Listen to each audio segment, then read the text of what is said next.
live. Well, wonderful. Good morning, good afternoon, good evening to everyone around the world. This is Ted from Magnitude, and we're basically setting this up every Friday now to help us at home, whether we're a teacher or a parent, whether we're students, and we're really looking for some fun activities that connect us to the world around us, people around the world, and with the International Space Station. We're going to start off with a really special guest. Good morning, good afternoon, good evening to everyone around the world. I always do that. Hang on. Sorry, that was me. Okay. And I'm going to just make sure I did the same. We're getting better at this. Dr. Katie Martin with Genes in Space. And what's fascinating is this technology invented, if I'm not mistaken, in the early 80s. Is that right? Mm-hmm. Has really advanced us quite a bit. And some of us were born before that. And many of you that might be watching this with your teachers or with your parents, well, it was after you were born after the fact. So technology has really advanced considerably in terms of cost and speed. And it's helped us in many different things, including the actual pandemic we're currently experiencing.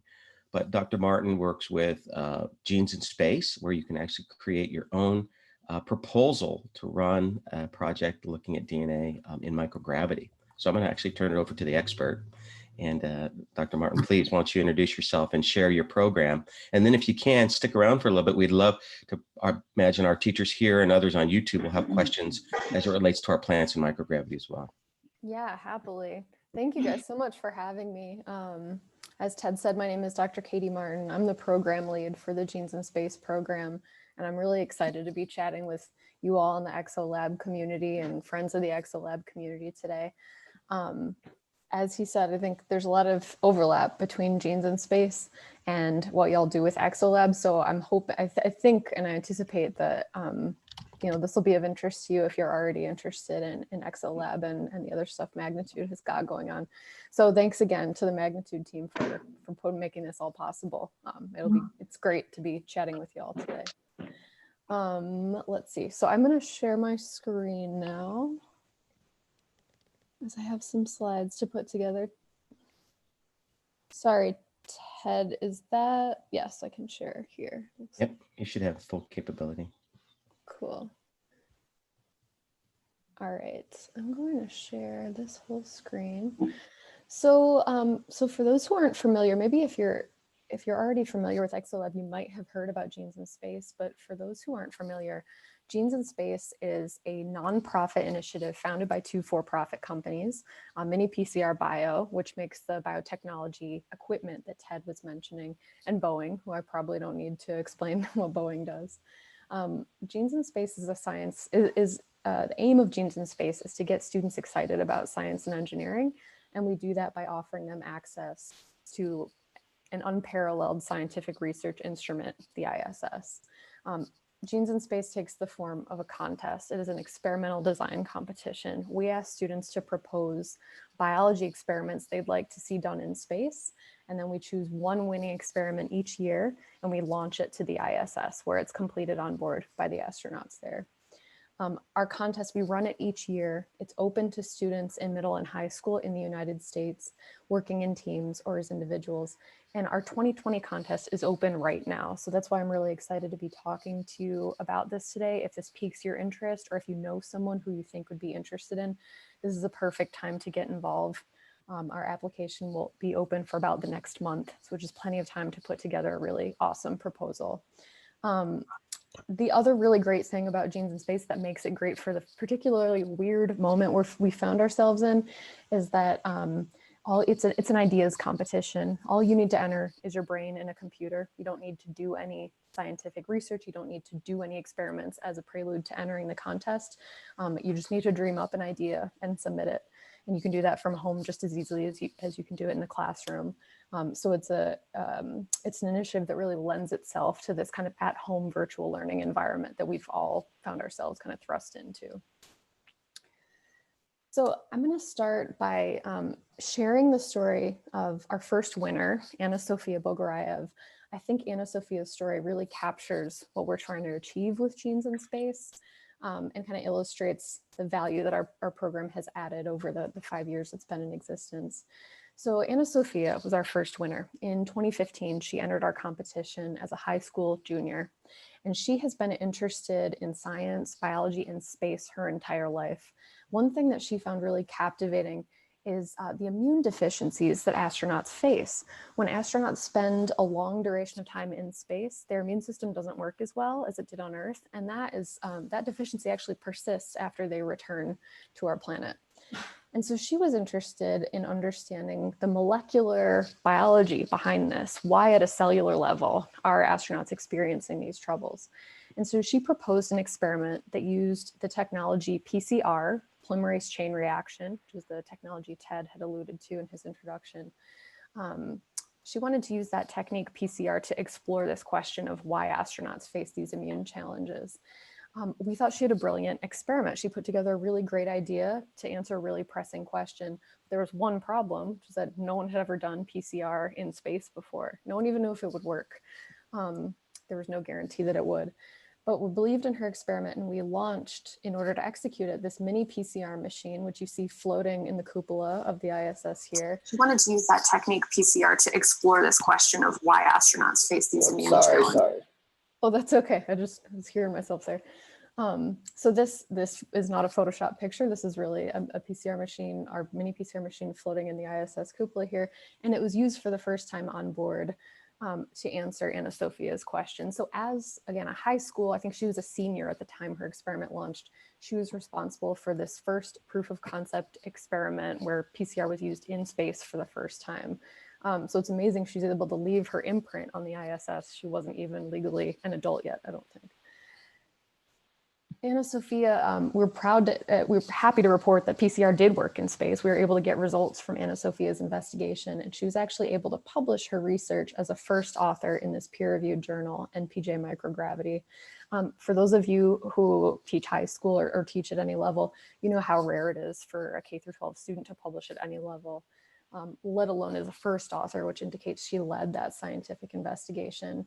So this was published, I think, when she was a freshman in college. A few years have passed since then. Anna Sophia is just graduating this year from Yale University. She's planning to enter an MD-PhD program this fall, and fully intends to become a scientist and an astronaut. She has her heart set on going to space herself one day. And if you've ever met her, my money is in her, I think the odds are good. She'll actually go. I'd put money on it. And so I think her story really encapsulates a couple of things that we're really proud of with Genes in Space. One is the impact we've been able to have on the science happening on the ISS. Our students have really pushed the envelope in terms of what methods you can use, what types of investigations you can do on the ISS. But secondly, and especially to me as a former teacher, I'm really proud of the role we've been able to have in launching these really promising students' scientific careers. It's really inspiring to see what they do as part of our program and then also beyond. And so that's Genes in Space in a nutshell. So you might ask how we're able to do this. How are we able to turn this amazing scientific resource over to kids? It's an expensive thing, right, to use the ISS. So how is it that we're able to trust kids to use this resource responsibly? And I think it's because, and I probably don't need to tell you all this as a space savvy crowd, but we're obviously sitting at a really interesting inflection point in the history of space exploration. We are fully planning to launch people to Mars, to launch people beyond Mars. And in order for those types of missions to be successful, the challenge is not really going to be as much the engineering as much as helping people survive in space for long durations of time. And in order to do that successfully, there's a lot more we need to know about how space affects life, not just the human body, but all the organisms we're reliant on and that we'll need to bring into space with us. The fact that we don't know so much about how space affects biology means scientifically there's a lot of really interesting questions that can be asked, a lot of really interesting experiments that can be proposed. And you don't need to know a ton of background information about science in order to do so. As a smart high school student with the right preparation, you can ask a really interesting question, you can propose a great experiment. And so we're able to take advantage of that and kind of harness that for Genes in Space. And of course, the laboratory we have to answer these questions and do these investigations is the ISS, which you are no stranger to. I was at the time I took this job, but have learned a lot in the meantime, just to make sure we're all on the same page. Of course, the ISS is this orbiting scientific laboratory. It's been orbiting the Earth continuously now for more than 20 years. And the astronauts who live on the ISS, they have two jobs. They maintain the ISS and they do scientific research, including science experiments as part of Genes in Space Exolab and then many other investigations as well. This is our investigations take place under the umbrella of the ISS US National Laboratory. A ton of amazing science from all disciplines happens through the ISS US National Lab. This picture is showing the Destiny module, where a lot of our research is done, including our Genes in Space investigations. So in the bottom right-hand corner, you can see astronaut David Saint-Jacques. He is actually using the mini PCR machine. It's there on his bench top, the same one that was used to do Anna Sophia's winning experiment and was also used in subsequent Genes in Space investigations. And the investigations we're doing as part of Genes in Space and that happen in the US National Lab are taking advantage of all of the challenges and opportunities that spaceflight offers us as biological researchers. There are many known challenges associated with traveling to space, and certainly that's what a lot of our Genes in Space students are fixated on when they enter the competition. They want to solve these pressing challenges. And when I'm talking about challenges, I'm talking about things like, well, the fluids in our bodies, they redistribute when we go into space. When we're walking around on Earth each day, right, gravity is pulling all the water that makes up most of our mass down into the lower half of our body. But without gravity, all those fluids can redistribute and they can go places and build up places where they usually aren't when we're walking around on Earth, including in our heads. And that can cause problems for structures in the head, like the eye. That fluid redistribution puts pressure on the eyeball, it puts pressure on the optic nerve, and that can have a tangible effect on how well an astronaut is able to see. When software is designed for use on the ISS, it actually has to be designed differently in order to overcome the vision problems that result from this phenomenon. Another really well-studied problem, well-understood problem is the bone density loss astronauts face. It's very well characterized. We know that when astronauts spend a long duration of time outside of gravity, their bones don't need to be as strong, right? They don't need to resist gravity every day. And as a result, what you see is a bone weakening profile that looks like osteoporosis. You can see in the flight image here on the right, that bone has more pores, it's more porous, it has more holes in it. And as a result, it's not as strong as it would be if it were living on Earth. And I bring these challenges up because they're really important things we need to solve, really important problems worth solving. But one thing that I think sometimes goes unseen by some of the students who submit to Genes in Space is all the opportunities as well. So there's a flip side of this coin. It's hard to do a lot of things in space, but it's also easier to do some things in space. I think there's some really exciting examples that I wanted to include as well, just to give some weight to that side of the equation. So one thing we can do in space better than we can do on Earth is grow cells in culture. So when we're growing cells on Earth and studying them, often we're growing them in a petri dish, right? You're all familiar with like those flat dishes. You can grow cells in a single layer on it. You can do all kinds of great studies on two-dimensional cell cultures like that. However, that structure of a cell culture does not well replicate what the real environment in which cells live. All living things have this three-dimensional structure, right? And so it's important to be able to replicate that in culture systems in order to really get a faithful representation of the environments that cells live in.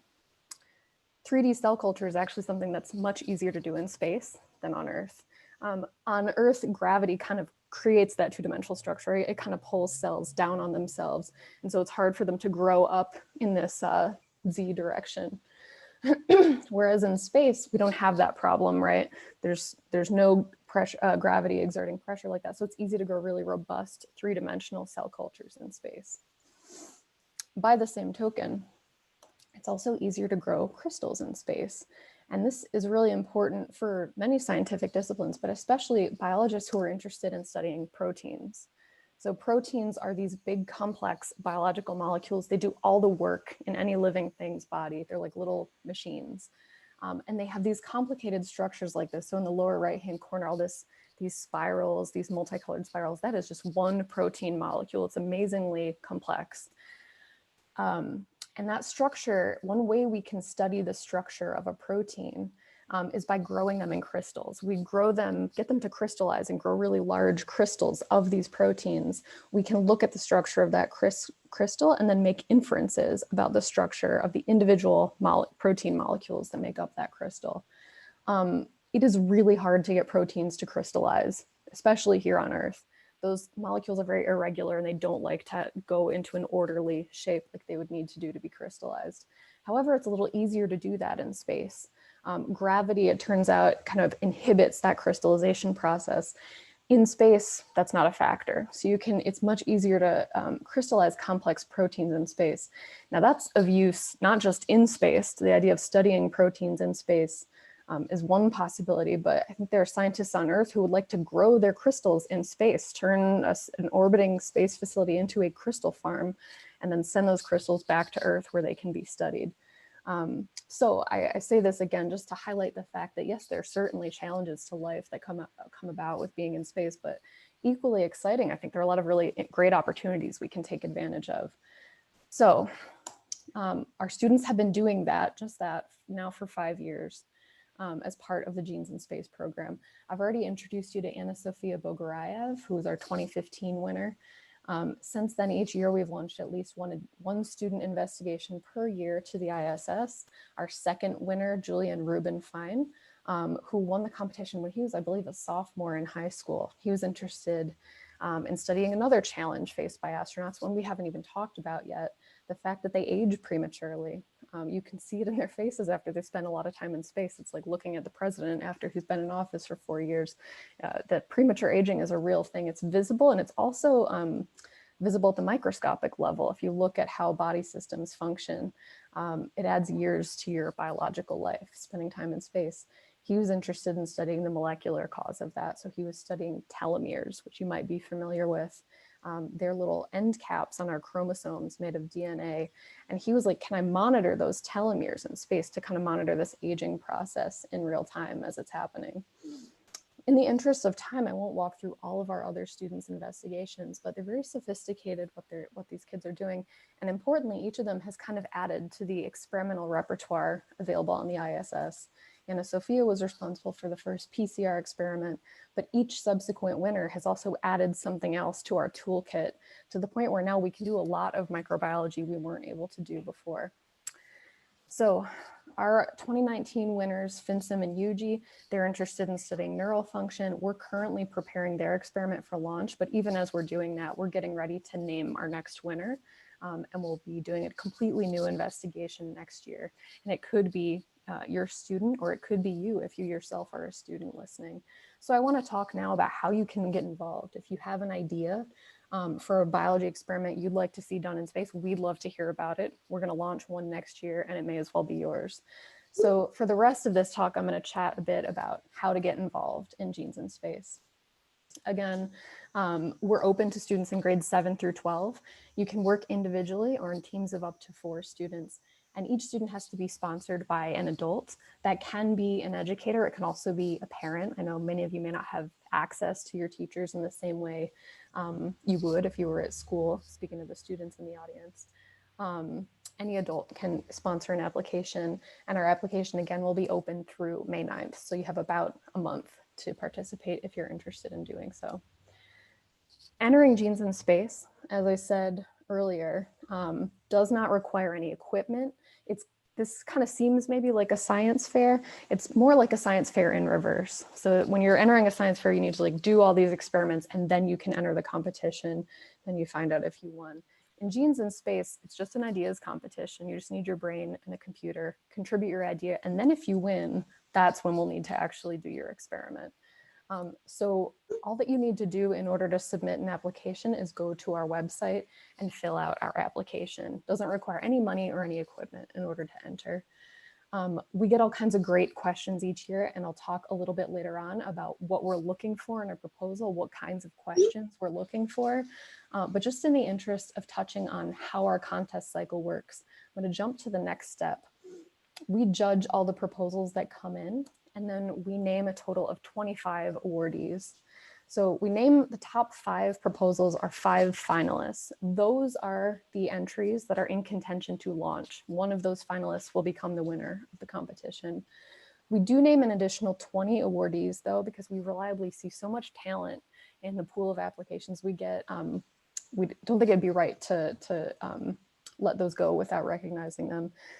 We choose 10 honorable mentions. We also acknowledge 5 junior scientist awards. These are the middle schoolers who have the best proposals. To be honest, as a 7th or 8th grader, it can be really hard to compete and put forth a launch-worthy idea when you're competing with high school seniors who have taken AP Biology, AP Chemistry. So the Junior Scientist Award is a mechanism that recognizes those middle schoolers who have really outstanding proposals, hopefully encourages them to apply again next year, and keep in the running.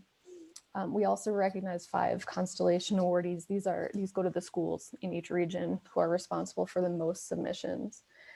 All of our 25 awardees receive a prize package. We call it the DNA Discovery System. It is there's a picture of what it consists of here on the screen. It's a suite of biotechnology equipment. This goes to the teacher of the student, and it's the same technology that's available on the ISS. So that mini PCR machine is the same model that the astronauts used to complete the winning experiment on the ISS.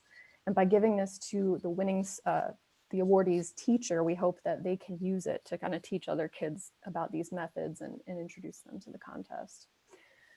But for our 5 finalists, they continue on in the competition. We ask them to prepare an oral presentation based on their proposal. We don't ask them to do it alone. We ask them to work with a mentor. So we connect each of our finalists with a mentor who is usually a grad student or postdoctoral fellow working in our local area of Cambridge, Massachusetts. Often they come from MIT and Harvard. And those mentors help the student refine their scientific ideas and help them prepare this oral presentation to share with our judges. Now, in a typical year, we fly everyone, the finalists, the mentors, their families, to the ISS Research and Development Conference after a couple months of this mentoring phase. And then the students present their proposal to our panel of judges. And the last day of the conference, the judges announce the winner, the experiment that's going to launch. This year, this might look different, depending, I know the kind of future of a lot of big in-person meetings is up in the air. But rest assured, there will be a Genes in Space final in one form or another. And so by the end of the summer, we expect to know who our 2020 winner is, who we're going to launch to, not who we're going to launch to space, but whose experiment we're going to launch to space in 2021. Once we have our winning experiment identified, we plan in the fall something we call Space Biology Camp.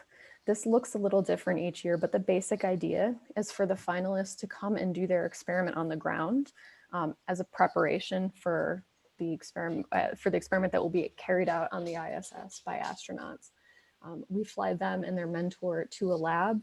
This has been done in different places over the years. This past year, we went to Houston and worked with our collaborators at NASA's Johnson Space Center to hold the camp there. We've also held it here in our local area of Boston. But what always happens is a student does their experiment for the first time. It's a really exciting moment, right? Because again, this is an ideas competition. So until they're doing it in this room, it was really just an idea. It lived only in their head, and now it kind of becomes real at Space Biology Camp. It's also a really exciting time because the student who won actually helps write the protocols they'll later ask astronauts to follow. So it's a legitimately important preparation step as we're getting the science ready for launch. And then when it's finally ready, we launch it. We fly the student, we fly their mentor and their family down to Cape Canaveral, and it's a huge celebration for us. We actually watched the rocket carrying experiment launch up to the ISS. Right here, this picture on the right is of Anna Sofia Bogorayev, again, our first winner. And that cloud is the trail coming from the rocket that's carrying her experiment up to the ISS. It's a really exciting celebration that day. It's kind of the end of one phase of the investigation, even though, of course, the experiment has yet to be done. And so I think the thing that separates Genes in Space from other science competitions was articulated really well here by one of our 2018 winners, Michelle Sung. She says, I think the best thing about the competition is it doesn't really end just with a trophy and a medal and you go home feeling proud of yourself. You actually get to take this experiment, implement it in a real life situation, and get it carried out in space. With other science competitions, when it ends and the winner is selected, that's kind of the end. Whereas in Michelle's case, when she won this competition, it was really the beginning for her. It was the beginning of her experience as the leader of an ISS research investigation. Now, I think I've given a lot of voice to the experience of the winners and the finalists in this presentation. I want to be clear, though, that our community is much larger than just the student who wins or just the 5 finalists and their mentors. We get hundreds of applications each year, and each student who contributes an idea is contributing in some way to this, the growth of the space biology research community on the ISS. We see tons of amazing ideas, more than we could ever recognize with our mechanisms. And so I think it's a really valuable experience for everyone who's involved, not just the folks who ultimately get to launch their experiment to the ISS. And so I'm going to talk for a bit about what's happening in our 2020 cycle and exactly what we expect from students when they apply to the program. So again, our application is currently open. It'll close on May 9th. We'll be announcing our awardees on June 4th, including our finalists. Our finalists will begin to be mentored at the beginning of June. They'll have a couple months with their mentors to refine their proposals. And then we expect to announce our winner at the ISS R&D conference. Of course, that's up in the air and may change, but that beginning of August is when our finals will be held in one form or another. And our experiment, of course, will launch in spring 2021. So what are we looking for? What are we asking students to do when we say, contribute your idea? This is an ideas competition. What form does that application actually take? Entering the contest is as easy as going to our website and filling out this application form. Here's a screenshot of it. It's not comprehensive, but what we're asking for are basically the answers to 5 questions. A couple paragraphs for each answer is fine. So ultimately it ends up being about 1 written page for each proposal. And we're asking students to check a few boxes. Of course, they have to identify the open question that their investigation answers. Anything under the biology umbrella is fair game. We've seen applications about using genetics research tools like the PCR machine to detect new life forms in outer space. We've seen applications about looking at how space affects gene mutations and evolution. We see lots of applications about looking at the microbial environment on the ISS. And relevant to the ExoLab community, we see lots of applications about plants, how plants grow in space, their relationships with symbiotic organisms, the rhizobia that live on the roots. We have not yet launched a plant-related winner to the ISS. We would love to. We get questions all the time about our plants fair game. Absolutely, I think we'd all love to see a plant-focused investigation launch. Haven't had a chance to do it yet, but this could be the year. So long story short here, anything under the biology umbrella is fair game for this, for our competition. Any question under that umbrella is fair. We ask students to also not just ask the question, but share their hypothesis. What do they think the answer to that question is going to be? Why do they think that? And then we ask students to share how they would experimentally approach their investigation with attention to 2 specific kind of sub-questions. One is, how would you use PCR in your investigation? As I said, we launched the PCR machine to space in 2015. All of our subsequent investigations have used it in some way. We asked students to incorporate it into their proposal each year. For some of you, you might be wondering, what is PCR? If you don't have a background in molecular biology or are familiar with this biotechnology, I'll share a bit about that in a few slides, just a snapshot to give you an idea of its utility. But in short, it's a method we can use to make many copies of a gene we're interested in studying, usually as a first step to doing something else, to sequencing it or visualizing it in some way. But we ask students to incorporate PCR into their proposal, and we also ask them to explain why the ISS is the place they have to do this experiment. Of course, it's a really expensive place to do a science experiment in every sense of the word. It is a precious resource. It is a real privilege to do an investigation on the ISS. We ask students to justify why is it their experiment that we should do in this precious, unique, very one-of-a-kind research environment. That's really what the proposal consists of. Now, for those who are wondering about PCR and how this all fits into the picture, I want to spend a couple slides just orienting you to this technique. What is PCR? If you're don't have a molecular biology background, this might be a lot of information. We have resources online that can kind of help reinforce what we talk about here. So no worries if this seems like a lot of information. But I just want to give you a window into what this tool is and why we think it's such an important thing to use in these investigations. So I want to start kind of with a metaphor about the power of PCR, the value of PCR. And I want to start even before getting into what's on the slide here by talking about the vast complexity of the genome. So if you're familiar with the structure of DNA, you know it's a double helix, right? It's like a twisted rope ladder or a spiral staircase.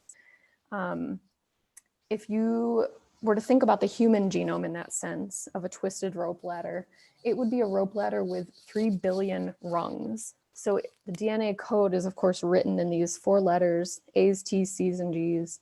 Each letter you can think of as one rung on that ladder, one rung, one step on the staircase. That code is written out 3 billion base pairs long, 3 billion rungs long in a human genome. And most questions we have about the human genome, about the genome of anything we're interested in studying, most of those questions can be answered. You don't need to look at every single letter of that 3 billion base pair long genome. You really just need a few hundred rungs of that ladder in order to answer most questions. For most investigations, looking at just one gene will answer questions like, am I of Irish descent? Who is my father? Do I have cystic fibrosis? You don't need the whole sequence of the genome to answer questions like that. Just one gene is sufficient. But zooming in and finding one gene in the context of this 3 billion letter long genome is not a trivial challenge. And it is the exact challenge that PCR solves. So PCR is a way we can zoom in just on one gene we're interested in order to ask a question about it and get an answer from it. So if we were to think about that human genome, to make this metaphor a bit more literal, more concrete, imagine that the human genome is written out in paper. So we put 500 letters per page. If we were to do that, we could fit the entire human genome on a stack of paper that is as tall as the spire on One World Trade Center, 1/3 of a mile high. So this huge stack of paper that goes up to the top of that building represents one human genome, my entire human genome. But yet, if I want to answer a question like, do I have cystic fibrosis? I only really need the information on just one page of that huge stack. Sorting through that stack is a serious challenge, right? What PCR does, though, is it's as if we can take our page, just our one page that we're interested in studying, and we put it through a photocopy machine. And then we have, at the end of that copy run, 2 pages that are just our gene of interest. And then we put those 2 copies back through the photocopy machine again. We end up with 4 pages just of our gene of interest. And then we put those back through and we end up with 8 pages of our gene of interest, and on and on and on. You can see where I'm going. If we do this 30 times, which is the length of a typical PCR cycle, we end up with 1 billion copies of our gene of interest, of our one page that we're interested in. And that stack of paper, if you then stacked that on top of our initial, whole genome stack of paper, that would reach up 63 miles into the upper atmosphere. We'd be well on our way to the ISS with a stack of paper that high. And think about, yeah. Technically, I think that's past the Kármán line. So you're 62 miles, right? So you're in space. yeah. You'd be in outer space at the top of that stack of paper. And if you were to reach into that stack and grab any individual page, most likely it would be the page you're interested in. It would be that one page that represents just the gene that's going to answer your question. And so that's the power of PCR. It replicates our genetic information and makes the sequence we want to study more abundant than any other sequence in that genome. Okay, just to make this a bit more grounded in reality, what PCR actually is, what we're actually doing on the ISS, because we're not photocopying paper. We're doing all this in a tube. So we throw a bunch of ingredients in a tube that basically replicate our own cells. They replicate the DNA replication machinery that each of our cells has in it. We're basically taking those critical components out, putting them in a tube, and then using temperature to manipulate those components and how they're acting. Now, the exact ingredients I have listed on the slide here aren't so important, but I just wanted to show this to be really clear that like this is all happening in a teeny, teeny, tiny tube at a microscopic level. Now to walk through all the steps, so we're putting those tubes in a PCR machine. What the machine is doing is it is stepping through 3 different temperatures. Each replication cycle, each photocopy cycle, when we do it in the actual PCR machine, we're cycling through 3 temperatures, and there are 3 kind of distinct subsets to each replication cycle. The first thing we need to do in order to replicate this chunk of DNA we're interested in is we need to unzip it. So as we said, DNA is a double helix, right? On the slide here, you can see the gray chains on the top and bottom of this DNA strand. Those represent kind of the railings on our spiral staircase. The colorful molecules that span the middle, each pair of those molecules is like 1 rung on our ladder or 1 step on our spiral staircase. We can't read the sequence though of those rungs if they're closed, if this helix is zipped together. So at high temperature, our PCR machine, we first set it to go up almost to a boiling point. And at that temperature, it unzips our DNA double helix. It gets this spiral staircase to like melt apart. And what that allows us to do is then read the identity of the molecules that make up each rung. Step 2, we call this the annealing step. We cool the temperature down a little bit. And at that temperature, our primers come in and anneal. I didn't tell you what primers were, but basically they're kind of really the magic ingredient of PCR. They are our bookends. They come in and they are what find that sequence that we're interested in studying. We put 1 primer at the beginning of the gene that we're interested in, 1 primer at the end. And then in our 3rd step, we enlist this enzyme. It's called Taq polymerase. It's the same enzyme in our bodies. Polymerase is the same enzyme in our bodies that replicates DNA when our cells divide. That enzyme finds the end of each primer, and it just kind of fills in the rest. So that's how we end up, that's how we actually replicate the sequence of DNA. And if you'll notice, looking at this slide, kind of zooming out, looking at a big picture, we started step 1 with 1 strand of DNA. We ended step 3 with 2 strands of DNA. So that's how we achieve this doubling of the amount of our gene of interest with each cycle. We double that in each cycle. And this is our first cycle. We went from 1 to 2, and our next cycle will start with 2, we'll end up with 4, and then so on and so on and so on. And if we replicate that 30 times, which is a typical PCR cycle, is 30 repetitions of this 3-step process, we end up with 1 billion copies of our gene of interest for every 1 copy we started with. And then that when we reach back into that tube, if we grab any old chunk of DNA, most likely it's going to be our sequence that we're interested in. Now, why do you care to do this? Why is this important? Well, in order to sequence DNA, that's something we're often interested in doing, right? You have to do this first in order to have enough copies to get good data in a sequencing run. If you want to genotype an organism, if you want to know if you have the gene for cystic fibrosis, you would replicate the cystic fibrosis gene, make many, many copies of it, and then you can use all those copies to visualize it with another method later on down the line. So it's a cornerstone method in any biology lab, usually as a first step toward doing something else. I know this might be a lot of information if you yourself don't have a background in molecular biology or biotechnology. The beautiful silver lining though is you don't actually need to do this in order to enter genes in space. You just need to understand what the technique does and how you'd want to apply it in a scientific investigation. If you want to understand more about it, there's a lot more online that you can look into. We have a ton of resources on our website. I just want to end by stepping through a few of those. One thing we have are lots of videos. So on the right here, this is our colleague at Mini PCR, Dr. Alex Danis.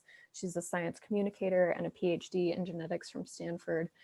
She's made a ton of great educational videos for us. She has a video that steps through PCR, kind of the same information I gave you, but with a lot better visuals and a lot more kind of time to unpack each of the concepts. She has a couple other technique-oriented videos on our website as well. I'd encourage you to look at those if you want to brush up on molecular biology techniques as a prelude to entering the competition. And then Alex also produced for us some great interview videos with scientific researchers who are doing space biology research currently.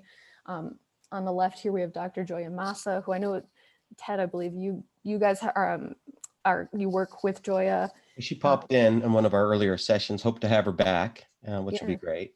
Yeah. Yeah, and certainly her plant research program is probably of great interest to the ExoLab community. So we have a series with her, and then I believe 4 other researchers who have contributed videos on our website. We also do Genes in Space chats. These are like live office hours. If you as a student are entering the competition or know students who would be interested but kind of need maybe a little push or need someone to kind of bounce ideas off of, we're here for you. We go on Facebook Live. A member of our team will be there to answer questions live and kind of share a little bit of information about either a scientific topic of interest or their own history with the program. This, again, is Anna Sophia, our first winner, who you've seen a lot of in this presentation. She held a chat last year. Our next one is coming up next week on April 15th. It'll be hosted by a couple of our mentors.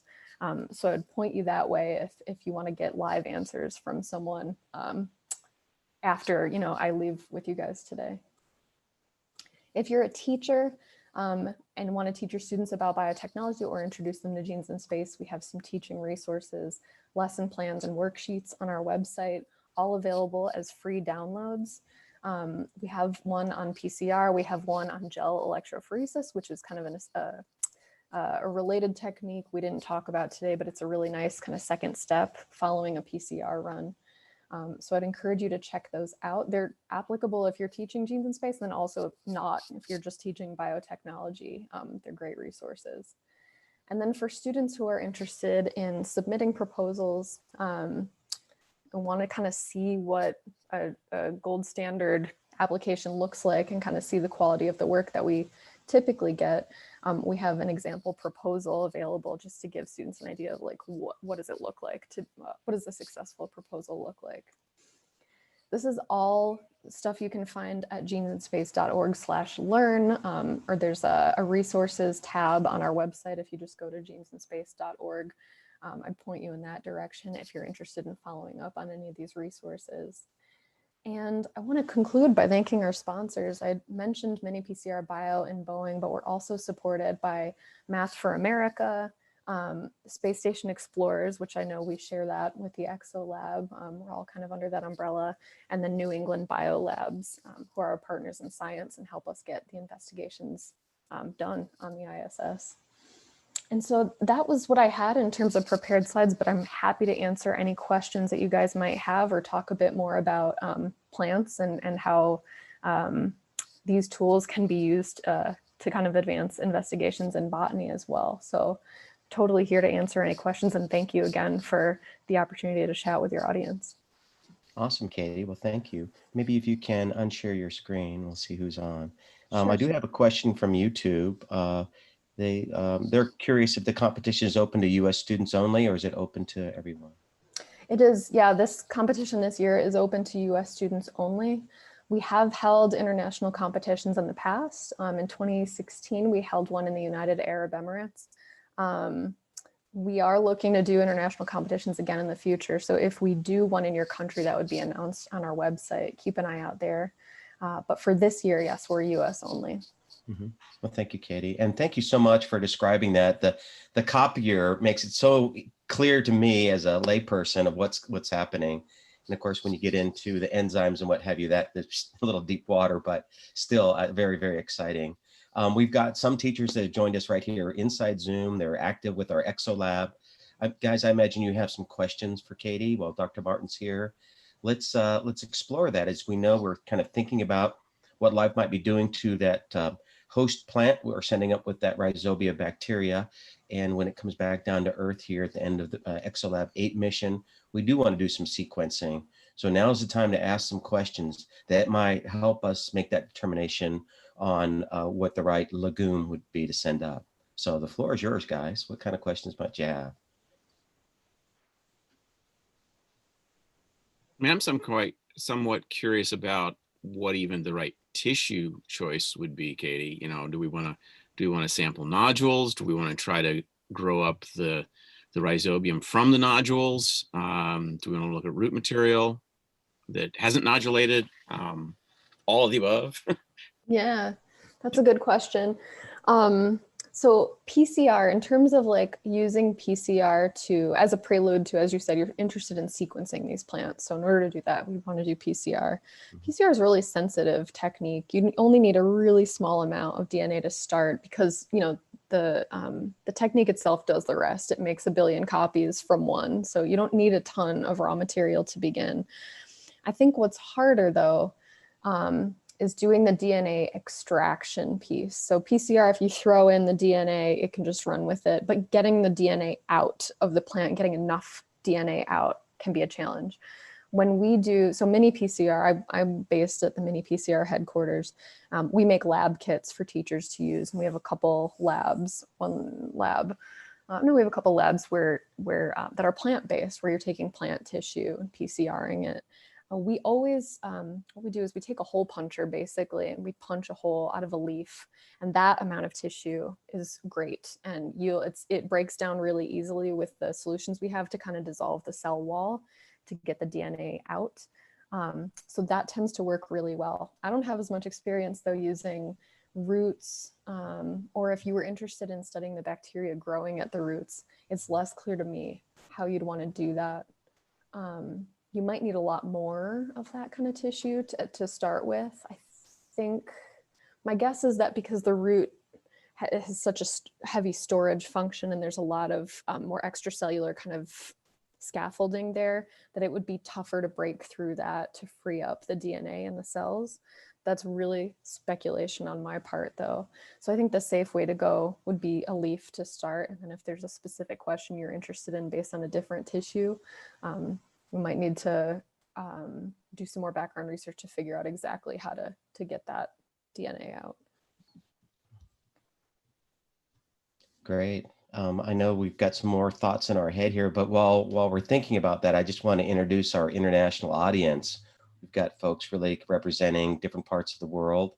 Tricia and Fatima from South Africa. Thank you guys for joining us at the hour that you're at right now. Deanna, they're in Canada.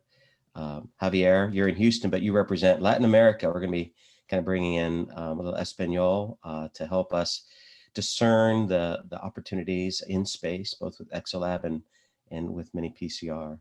And you know, Dr. Martin, we're really excited about this idea of being able to think about the various tools that are on station, being able to do something in situ. Right now, our current flight, we're proposing to use something they're telling me it's called RNA fix. They'll kind of put our experiment in stasis.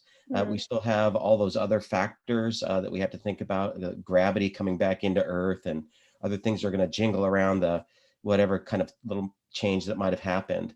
But if we can do that right there on orbit, it's like, wow, you know, what's happening, right? So as we see, maybe we might see a observational change. If we're using something like infrared or inflorescence, we're basically, it might be giving a signaling to say, hey, now's the time. Or if we've done the ground trials, we know that, you know, day 17 to day 20, we should be doing this.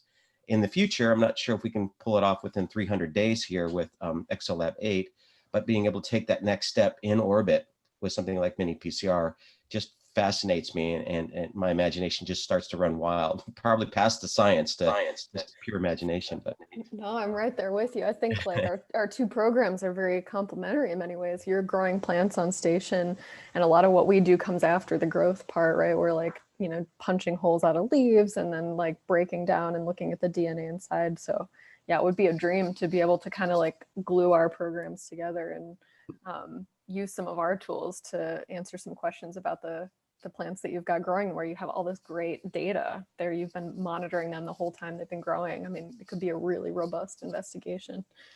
Right. I'd say, getting it started is fairly easy. Getting it to that level of sophistication takes some time. Yeah. But I think we definitely have a philosophy of an iterative method. Just get something going, and it gets better the more folks that come in with expertise. I mean, our teachers here, we work with students of all ages, anywhere from primary school up through high school, and it's just amazing where the students' minds go. I imagine the submissions you get are with hundreds are quite varied. And I imagine you might have some questions when you read some of them too. It's like, well, wow, that's interesting, right? Yes. Yeah, so I have scientific training of my own. I did a PhD in science, and that's true of the rest of our team as well. And I think we're always so consistently impressed by the level of creativity we see in students, because doing your PhD, right, you get into like a channel and you hear how other scientists do it and you internalize how other scientists do it, whereas kids don't have that bias. They're very open-minded in a way that you get to not be the more scientific training you often have. And so it is really inspiring, I think. And I think that's what draws a lot of mentors into our program. So as I said, our mentors are grad students, and they're in this process of kind of learning scientific culture and in some ways being indoctrinated into it. And I think for some of them, it's a breath of fresh air to work with these students and kind of soak up some of their creativity. Mm-hmm. Ted, if I could jump in and ask a question. Sure. I know you have with Genes in Space this program, the Lab in a Box, where you can borrow the equipment. That might be, I know all the ones are designated for this year, but in thinking in the next school year as we're thinking ahead, and more integration of this type of investigation with ExoLab and Leguminaut, and future possible phases of it, of kind of marrying it in through that program where teachers could get that equipment and borrow it, and then have some specific investigations during that 2-week time period that we would be able to do with kind of a Leguminaut investigation and using the mini PCR. I don't know if that would be a possibility, or if there's certain designated investigations that you have to do when you have that box in your hands. Yeah, Lori, thank you for bringing up Lab in a Box. That's great. I hadn't even touched on this, but thanks for giving me a window to do so. So I'll give a little bit of background on Lab in a Box, and then I'll answer your question. What Lori's mentioning is a free biotechnology loan program that we have that's associated with Genes in Space. It's a way for teachers to borrow the DNA discovery system, the PCR machine, and then some other associated equipment they can use to do biotechnology investigations in their own classroom. Again, it's the same technology that they have on the ISS to do Genes in Space investigations. And so, yeah, so we have a program where for free, we do ask teachers to pay a $100 shipping fee if they can afford it. We send you a big giant case of that biotechnology equipment. You have it in your classroom for 2 weeks. We send you curriculum to use with it as well. So partially to answer your question, we do have a lab kit that we'll send you to use the equipment with. It is a scenario where students have to solve an outbreak of foodborne illness on the ISS.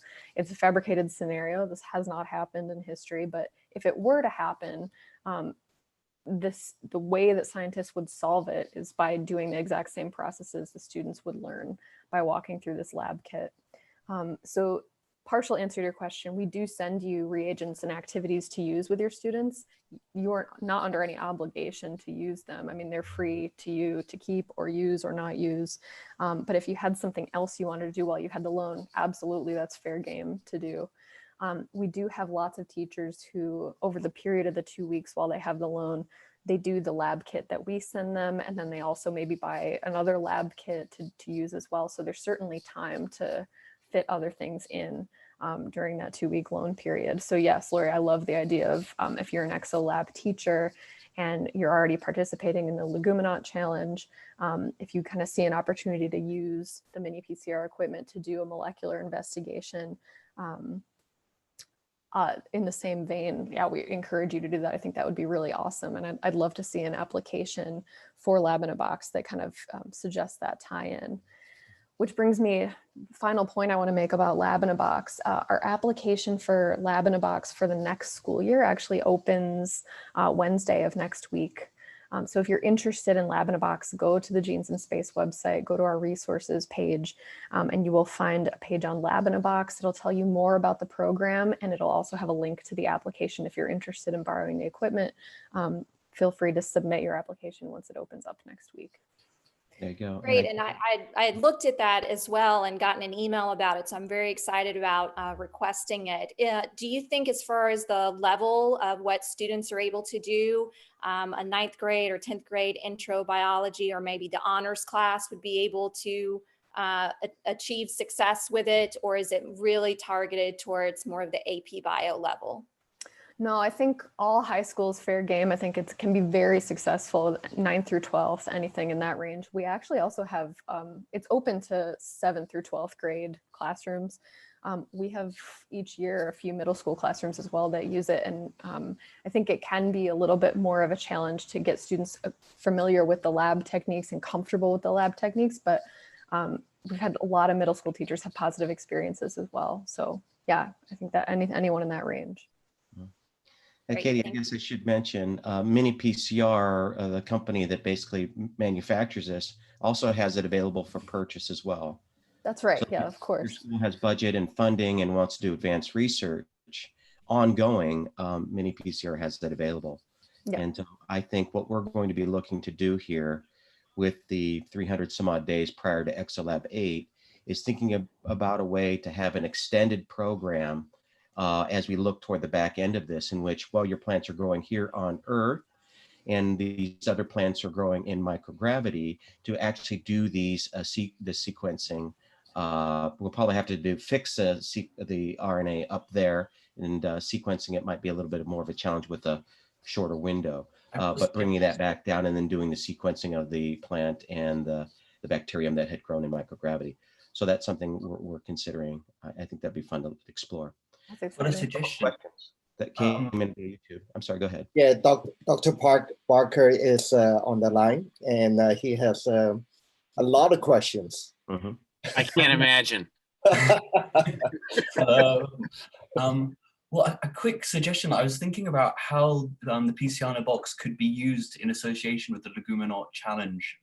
So you've got a bunch of different schools that are talking about different types of legumes that go up, and they all have different rhizobial or different symbiotic microbes that will associate with them. The way PCR is often used, one of the ways it can be used, is to investigate what species you have.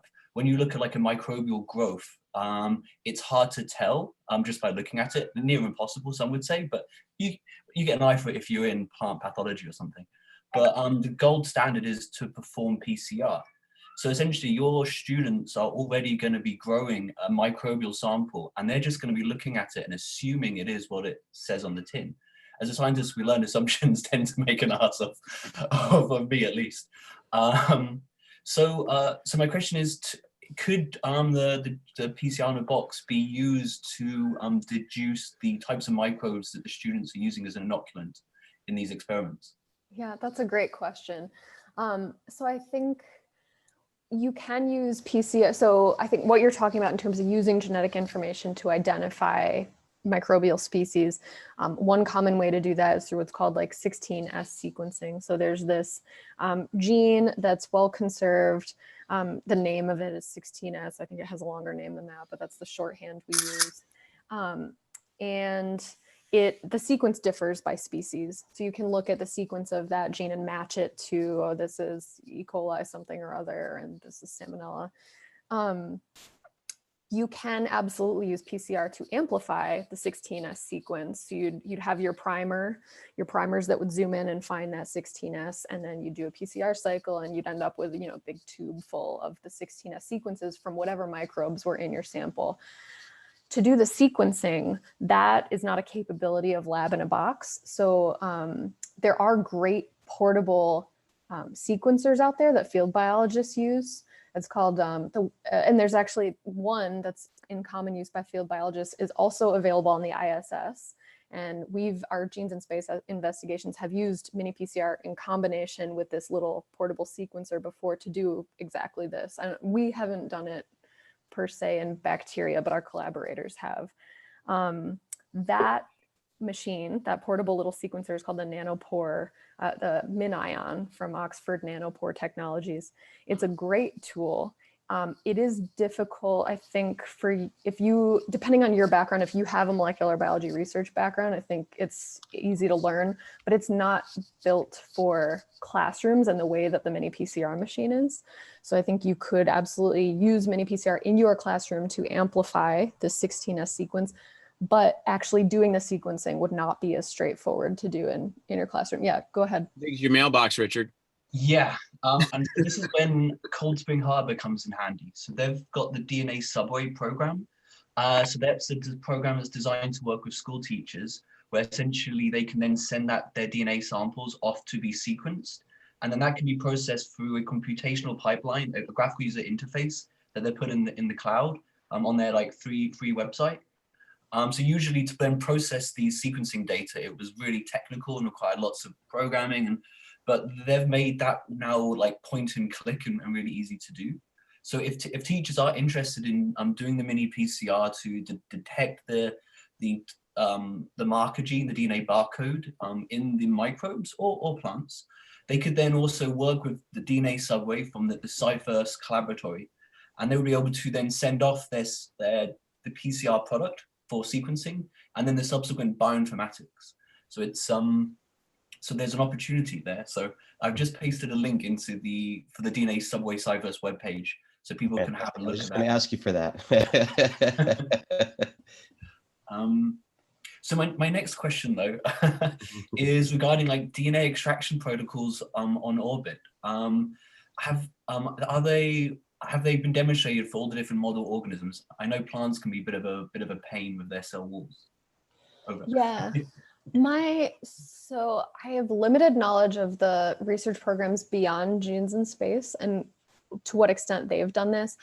I think that is still a limitation, even within the Genes in Space world. A lot of what we end up doing is with one exception, each year we've done a piece of a complete molecular biology workflow on station, but have done the rest of it on Earth. And this includes DNA extraction. So for many years, we would extract the DNA and prepare our samples here on Earth, and then fly those samples and then do PCR plus something else maybe in space, and then return it to the ground. There's one exception. The investigation we launched last year, we sent yeast up to the station.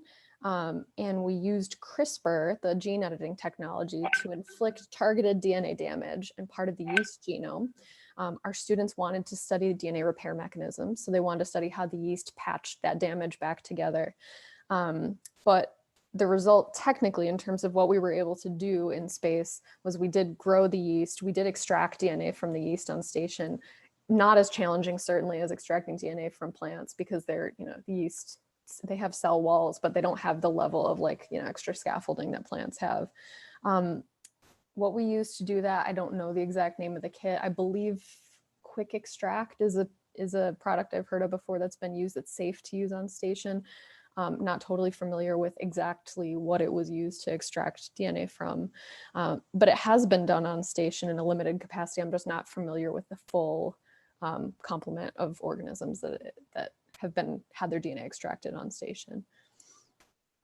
Interesting. So I'm just wondering about this kit. So you have the PCR. Do you have gel electrophoresis as well? Is that one of the components? And how do they visualize the bands? Because in labs sometimes that can be quite dangerous or toxic. Yeah. I can answer this kind of two ways. So in terms of on station, in a Genes in Space investigation, we haven't done the electrophoresis on station. We'll do PCR, and then the samples after they've been PCR'd are pretty stable. We freeze them, return them to Earth, and then do the electrophoresis on the ground. Mini PCR are equipment that we make, including PCR machines. We do make an electrophoresis system that is safe to use in classrooms, uses safe reagents to visualize the DNA. If you were to participate in the Lab in a Box program and get this 2-week loan of biotechnology equipment, you'd get a safe, classroom safe electrophoresis machine. But to my knowledge, that hasn't been done on the ISS yet. I think it could be done though. I mean, there are cassettes that you can use that kind of keep everything contained. And it would just be a matter of running an electrical charge across it. I don't think it's outside the realm of possibility. I think probably just because it's not absolutely necessary to do on the ISS, and most of the biologically interesting stuff doesn't happen between PCR and electrophoresis. Most people, I believe, go the route of returning their samples to Earth and then doing electrophoresis on the ground. Doctor, we have another question from YouTube as well. Varun Sendil asks, should we focus only on finding one gene and seeing how that correlates to our hypothesis compared to the genome of an organ? The genome of I'm interpreting this question as, should we be looking just at one gene or the entire genome sequence? Is that how you're reading this as well, Ted? It's hard for me to understand what the question is, but it looks like, should we focus on one thing or an entire organ is the way they've written it. Okay. A single transcript versus the transcriptome. Yeah.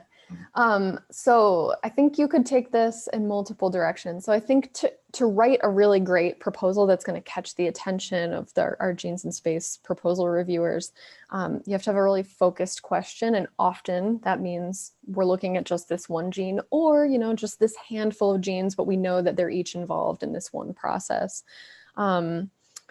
Looking at the whole genome, you'd have to have a specific reason for why you're looking at the entire genome or the entire transcriptome.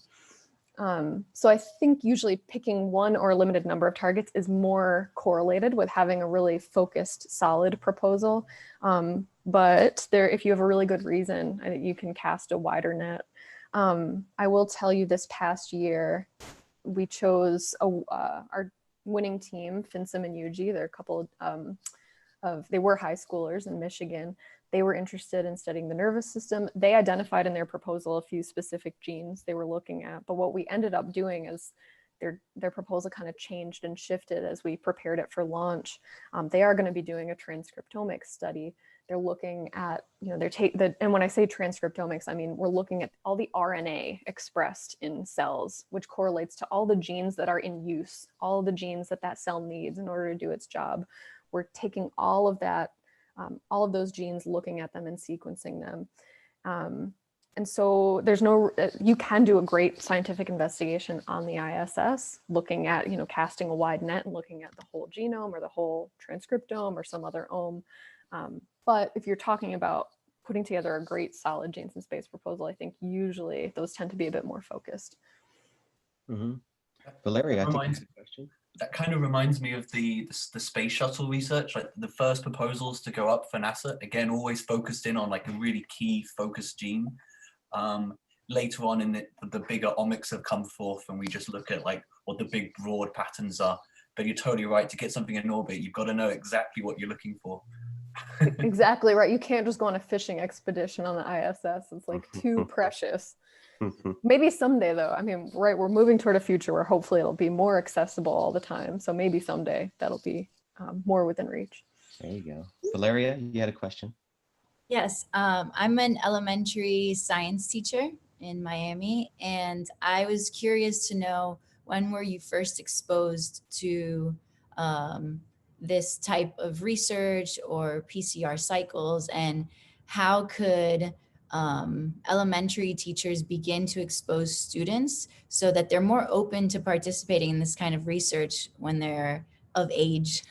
Yeah, well, that's a great question. Yeah, I mean, personally, this research wasn't, these techniques weren't something I was familiar with before I was in grad school. I learned them very late in my career. We hear from people all the time who are at the middle school level who are actually doing these types of investigations with their students. I think some people start students actually doing pipetting, like, I don't know, we haven't really talked much about pipetting today, but they're like a scientific instrument to like pick up really tiny volumes of fluid. It's a technically kind of challenging if your motor skills aren't great, but middle schoolers seem to be able to master it. I haven't seen as much happen at the elementary school level. However, I think there's so many great concepts. I think there's no reason why you couldn't begin to approach them at the elementary school level. Talking about inheritance is a great way to start. Like, why are you similar to your mom and similar to your dad, or maybe more similar to one of them than the other? And that can be a nice entry into talking about DNA. Obviously not getting into the deep structure of it, but it turns out we're like this for a reason. We have these messengers that kind of get passed down to us from our parents and their parents and their parents. So I think there are some basic foundational principles of like heredity that is probably where I would start. And then kind of build up from there. But yeah, PCR, I think we typically wouldn't, I think it would be really hard to introduce that earlier than that, but the kind of underlying DNA stuff is something I think you could start earlier. And there's so much really great math work in this too, the serial dilution and amplification. It's really a great way for kids to get a better handle on exactly what those ratios are about. And this idea that it's once the contaminant's there, it's always there. And you can start with likewise, you can start with a very tiny amount and amplify it up pretty quickly. I mean, you're doing 2 to the 30th power. That's not that many iterations, and you're getting a number that's beyond most of our, tangible comprehension at that point. That's a great point. Yeah, there's like all these foundational principles in math that come into play too that you can introduce well before you even need to say the letters PCR. Hey, Kate, I have a question. Ted, I can wait for you. You go ahead. No, go right ahead. It's all you. Hey, Katie. I'm Diana. I'm from Montreal, Quebec. Hey. And thanks again. And also Magnitude for bringing on somebody who once again blows my mind. Again, I'm from the elementary system, also had the high school system, spent the last 18 years literally working in aerospace education and working with the schools. And every now and again, I trip over lesson plans for the elementary kids about PCR. And the cool thing about that is that it's using things like gummy bears and Twizzlers and stuff like that. I'm curious to know if the website or any of the programs that you're connected to offer lesson plans like that for students to understand this. DNA sequencing, we have loads of lesson plans you can get a hold of. Mm-hmm. And we did that at Christmas time using pipe cleaners and all sorts of stuff. But just for the PCR, is there anything that you know of that is lesson plan accessible out there? Yeah, I can think of a couple things. So if you go to our mini PCR website, we have a video, we have a worksheet that are really great, maybe for the high school level, maybe middle school level, that go through the principles. They kind of look at it from many different directions and ground students in the foundational ideas behind PCR. Another tool that we really love that I think is really approachable for kids who learn differently, kinesthetic learners, kids who are not as who read, just reading a worksheet or watching a video isn't going to like drive it home for them. We have a suite of activities on our website. We call them LARPs, LARPS. Stands for live action role plays. Get my sword right now. I'm ready to go. Yeah, which you so might be familiar with LARPs for a totally different reason, because it's typically when you hear about it, it's like playing with swords in public parks. But we have biology LARPs, and the idea is to have your class act out biological principles or processes. You can do a great LARP on PCR. PCR is a great process that you can LARP with a large enough class. And you have the kids role playing as the A's, T's, C's, and G's, and you have one kid be a polymerase and they're adding on to the chain. So I think that is a fun, approachable complement to kind of that sounds really cool. Yeah, I want to do that right now. We do workshops on LARPs when we go to conferences, and I always make sure that I'm in the room when they're happening. We'll have to look at that. Yeah. Now, can we do that via Zoom? That's the question. No, we need more we've virtual got that LARPs. idea, right? Yeah, there you go. I want to be T. Hey, Javier, we're going to be entering into a really interesting segment here in a few minutes in which we're going to be reaching out to our Latin community. And Javier, maybe if you can provide a little summary in Espanol about what Dr. Martin has shared with us so far. I know that's going to be a big ask, but maybe if you guys have a little bit of an exchange, I know it's kind of impromptu. We didn't plan for that, but I think it'd be really great. There was so much knowledge and information that Dr. Martin from Genes in Space had provided us. Maybe if you can do a little exchange and conversation back and forth between English and Spanish, I think that'd be absolutely wonderful. What do you think? Also, we have Valeria here. She speaks Spanish too. Oh, there you go. All three of you then. Anyone else in Espanol, please. No, Quito right here. So I'll listen, but would really like to hear maybe a transfer of knowledge from English to Spanish would be wonderful. Okay, bueno, muchas Before you go gracias to por la that, invitación. Javier, un momento. Huh?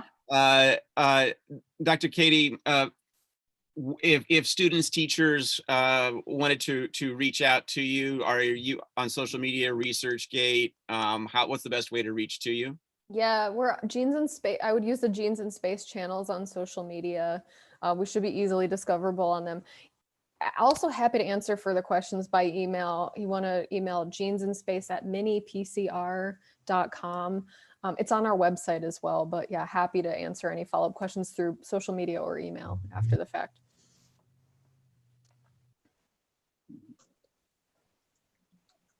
Thank you. Okay, so want me to speak in Spanish now? Sí, señor. Okay, bueno, gracias. Ok, bueno, esta fue una invitación de Dr. Katie. Dr. Katie trabaja en esta iniciativa muy interesante que se llama Genes en el Espacio, en donde ellos proveen un reto para estudiantes. Por el momento se está proponiendo nada más trabajar con estudiantes de Estados Unidos, pero dice ella que en el futuro pudieran también tener oportunidad en diferentes países. Sigan las redes sociales y ella nos va a dejar saber si en algún momento se puede abrir esta invitación para Latinoamérica o para no sé, África o Europa. Algo muy interesante que ella habló es que este reto no se necesita gran material para trabajar, se necesitan computadoras y se necesita mucha habilidad de pensamiento. No necesitas comprar tú algún material en específico, sino con que tengas acceso a una computadora y a las lecciones puedes ir siguiéndolas. En este reto se propone un reto para los estudiantes en los que se manda un experimento que tenga que ver con los genes y se manda a bordo de la Estación Espacial Internacional. Como les dije, no se necesita mucho dinero para este evento, pero algo muy importante también es que ellos estudian en su día a día cuáles son los efectos de la microgravedad cuando se está a bordo de la Estación Espacial Internacional. Ella mencionaba también que los músculos de los astronautas no trabajan de la misma manera, no se tiene gran resistencia cuando se está en el espacio, y también muy interesantes son los efectos que tiene esto en los astronautas y en las personas que pudieran viajar en un futuro. Tal es el caso de cuando se pierde un poco la masa de los huesos, como suele suceder un poco con la osteoporosis. Si pueden ustedes ir a las redes sociales de... Can you mention again your social network or the link? Yeah. We're on social media as Genes in Space. Should be straightforward to find on Instagram, Facebook, and Twitter. And then you can email us as well at genesinspace@minipcr.com. Ok, ahí están las redes sociales de ellos y el correo electrónico también. No, ¿Algo más, Vale? Also, go ahead. Iba a añadir que lo más interesante del proceso es que no hay que hacer el experimento hasta que llegue a la etapa final. Primero hay que poner todas las ideas, submit, how do you say submit? Enviar. Enviar las ideas, y después de que uno las envía y califican y los aceptan es cuando van a un campamento de biología y tienen el chance de recrear el experimento en la Tierra, y después de que estén ahí, ya ahí es cuando sube al espacio. Well, that's fantastic. I really love this Clear. exchange. Thank you. I should have been more proactive and thought about that. I know we're getting up to your committed time, Katie, but what really fascinated me as a layperson is your description of the multiplication of the copier.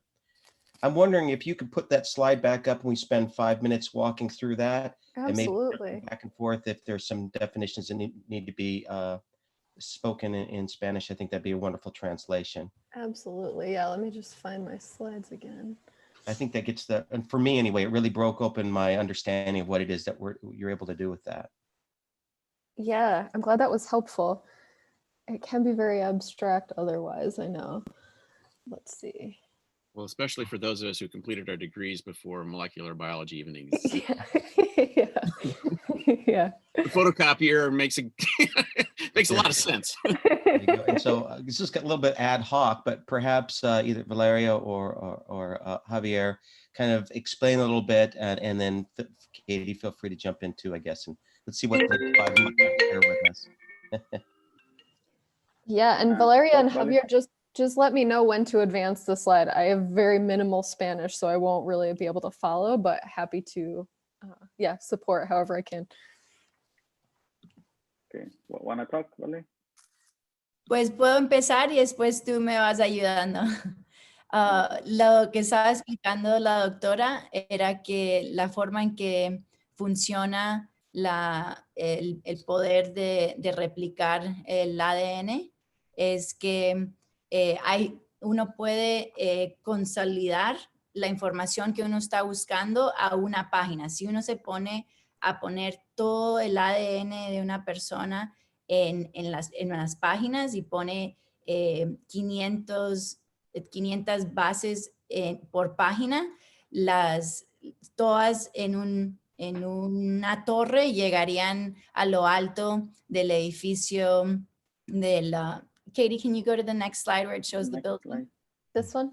Yes, llegarían todos hasta la parte de arriba del World Trade Center. Pero lo bueno de este proceso es que podemos consolidar todo a una página, y en esa página la podemos reproducir muchísimas veces para poder enfocarnos en poder encontrar esa página más fácil. Javier. Bueno, muy interesante, ¿no? Cómo estos genes los genes de nosotros, de las plantas, a pesar de que son tan pequeños, haciéndolos a una escala más grande, pudieran alcanzar estas magnitudes, ¿no? De hacer una base de 500, bueno, más de 500 páginas, hasta llegar a la cima del World Trade Center. Entonces se me hace muy interesante, ¿no? Como a pesar de que algo muy diminuto, y sobre todo ahorita que estamos en la época del coronavirus, estamos enfocando mucho en cosas tan diminutas, pero pudieran tener escalas muy, muy grandes. Next slide. Yeah. Entonces, lo que estaba explicando la doctora era que la forma en que funciona esta máquina de fotocopiadora es que va uno haciendo copias casi de 2 en 2 por 30, creo que son 32 veces que se hace el proceso. Javier? Katie, is it 32 times 32? that you do the PCR process? 30 usually. 30.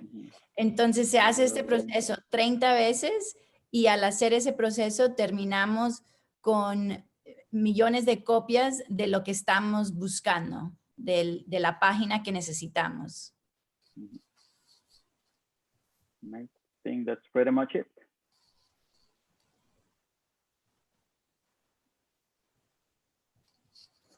Thank you, guys.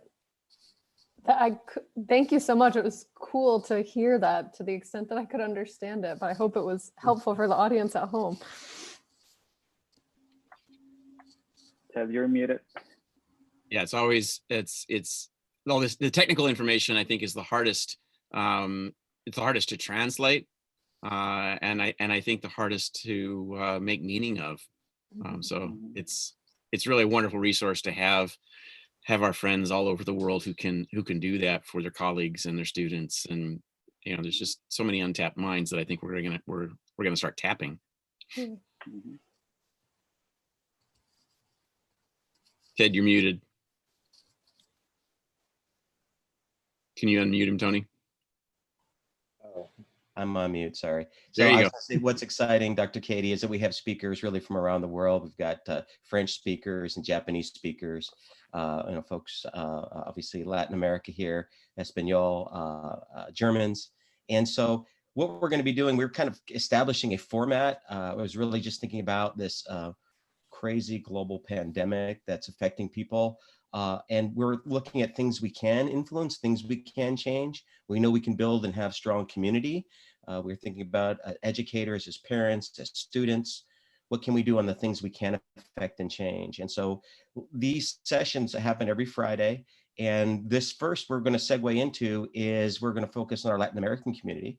But I expect that next week we might have some French in there, right, Deanna, or our Germans, and we'll have a little bit of our conversation in these different languages, because the International Space Station is international, and that view from 250 miles above the planet is really, there are no borders. There are no countries or states. It's really just one planet. And I think the more that we start understanding that, especially when we think about something like a pandemic, it doesn't understand a border, doesn't understand regions or countries or languages. And how do we solve problems collectively? And so our knowledge, we're kind of ramping up here. In the future, I think it would be wonderful if we can find different ways to help translate the work that you do into different languages. And we're really excited being able to share that message. So let's definitely stay in touch. I'm so grateful that you were able to join us today. And we're going to find a way to collaborate somehow in the next 300 days to include Genes in Space and Mini PCR and some of the other cool tools that we can learn about what's happening at that microscopic, at that molecular level. So thank you so much. And thank you again for the opportunity. It's been so exciting to be able to talk to the ExoLab community and put a kind of, I hear so much about the program, but I've not yet met the teachers who participate aside from your leadership team. So it was invigorating to be able to talk to the community, and thanks again for having me. Thank you, Katie. And if you want to stick around for like 3 minutes, I'm going to share a quick little slide, and then Javier is going to take over and really kind of move our program to Spanish. Great. Deck around here somewhere. It's a short little deck, but I think it's pretty important when we think about the potential of what we're doing and what we're trying to do. Here we go. All righty, so here's my screen. Yeah, slideshow. And so fundamentally, I really love this quote from William Gibson, a science fiction author, but it really holds true. The future is here, right? Just not everyone is actually getting an opportunity to see it. And this view from Earth, I think, clearly describes that we have just one world, although there are many different views in that world, but this is all we've got right now. We're thinking about going to Mars and to other planets and putting something on the surface of the moon, but we've got to figure this out first. The International Space Station is kind of the star of the show. It's how we got to know Genes in Space and how we learn about other cool programs. Like, I know Liam's with us here with ISS Above. Live view of Earth is behind me right now, which is really kind of neat. I mean, that's our Earth right now. And this amazing piece of human ingenuity and engineering and science has been up there for 2 decades. And so I think essentially every kid in K through 12 has been alive. This has been in orbit since they've been alive. It's absolutely fascinating. 18 countries helped put it together, and more than 100 countries have helped in putting experiments up there.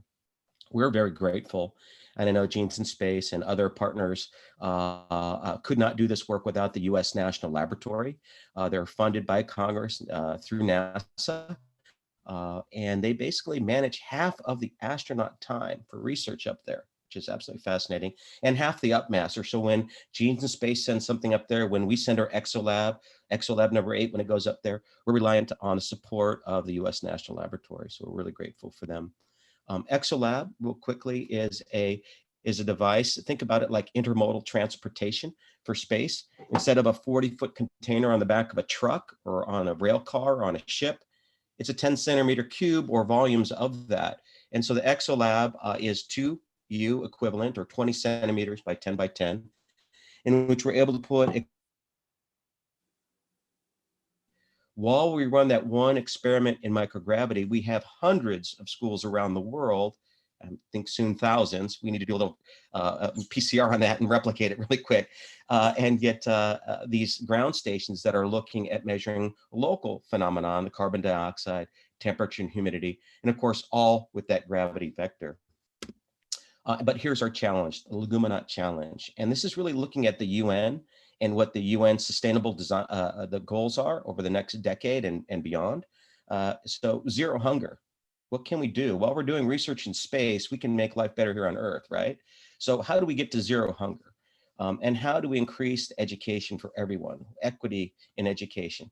I think something like a pandemic is like a huge tsunami wave over the entire world. When that wave recedes, we see the inequities. We're seeing them right now in terms of access to care or what have you, access to knowledge. How many students right now don't have an internet connection, but they're expected to distance learning, right?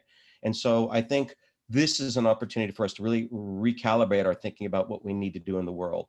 But specifically for the challenge, what is nutritionally dense? If we're going to send something to Mars, we're going to want to make sure it has an optimal growing opportunity where it's producing the most food with the least amount of resource. But back here on Earth, we can be looking at plants that might enable us to be more drought tolerant. So when we crop in sub-Saharan Africa, we can actually have a meaningful production. Or perhaps water, and pure water is a big issue. Can we develop and find, perhaps even modify plants so they're able to grow in brackish water along marshes and deltas and what have you? And then the idea of fertilizer, green fertilizer, we can get into a little more deeply, but essentially with this nitrogen fixation through rhizobia and that symbiosis with the legumes, we have that excess nitrogen that's in the soil, beautiful complement to having a fertile environment without using artificial fertilizers. I mean, just looking from Earth at the Mississippi Delta region after a big spring runoff, and you can see the damage all those chemical fertilizers do. Just a quick little time lapse of these plants growing. This was a microgreen study with 4 different plants. Different plants behave differently under stressed conditions. So I forget which one this was. Might be Mizuna or something, but definitely jumping up quickly. Others like wasabi deciding it's going to take a little bit longer before the one on the right is before it decides it really wants to now get accustomed to what's happening, and there it's starting to go under development. But these experiments typically run about a month and went from 25 to 35 days or so in orbit. And then with technology like PCR, we can start understanding some changes that might be occurring to a plant, what stresses the plant is going under, and could that be then further used for development here on Earth? What is the future of learning, right? Advanced research. We want to bring learning right to the very edge of discovery, engaging students of all ages, whether they're in university, whether you're an adult and you're just excited about learning, right? I think lifelong learning is something we all want to be able to do, whether we're young and we're just curious. So equitable access is really important, and taking the International Space Station and bringing that amazing bit of technology traveling at 17,500 miles an hour above our planet, right here back to life on Earth. I mean, it's our home, right? So what we do out there will improve life down here. So Dr. Martin, I really appreciate you joining us. And I hope that we can maybe get you back again and speak more specifically about what we're doing with plants. Yeah, happy to return anytime. Thank you again for having me. It was an absolute pleasure. Wonderful. Thank you. I mean, this is the great goal, is let's make knowledge, learning, and curiosity as pandemic as this coronavirus is. and let's not find a cure for it. Yeah, cheers. Yeah, exactly. Yeah. All right, Javier and Michael, I want to turn it over to you guys. I think we'll have a fun we'll kind of make it up as we go along.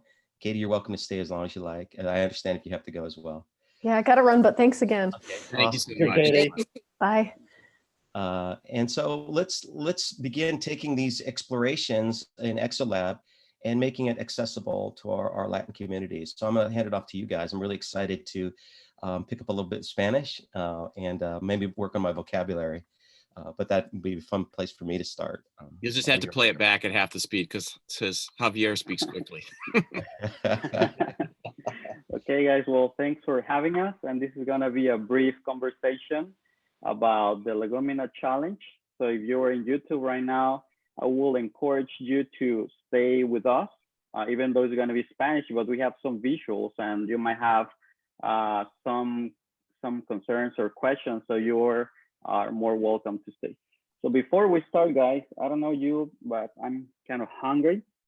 So I got my my kit. This kit flew to space. And to start off our session, I'm gonna be doing my breakfast.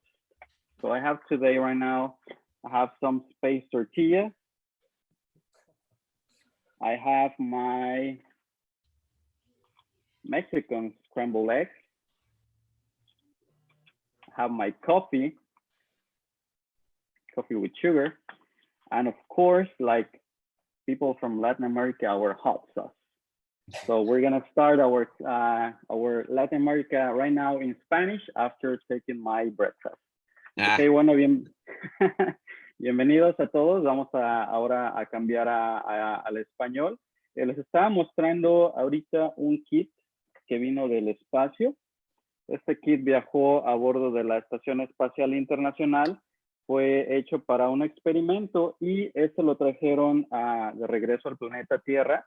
El objetivo de este experimento fue comparar cómo se comportaban los alimentos en el espacio y cuáles son los efectos que se tenían de regreso. Eso fue hace como en el año 2004, 2005.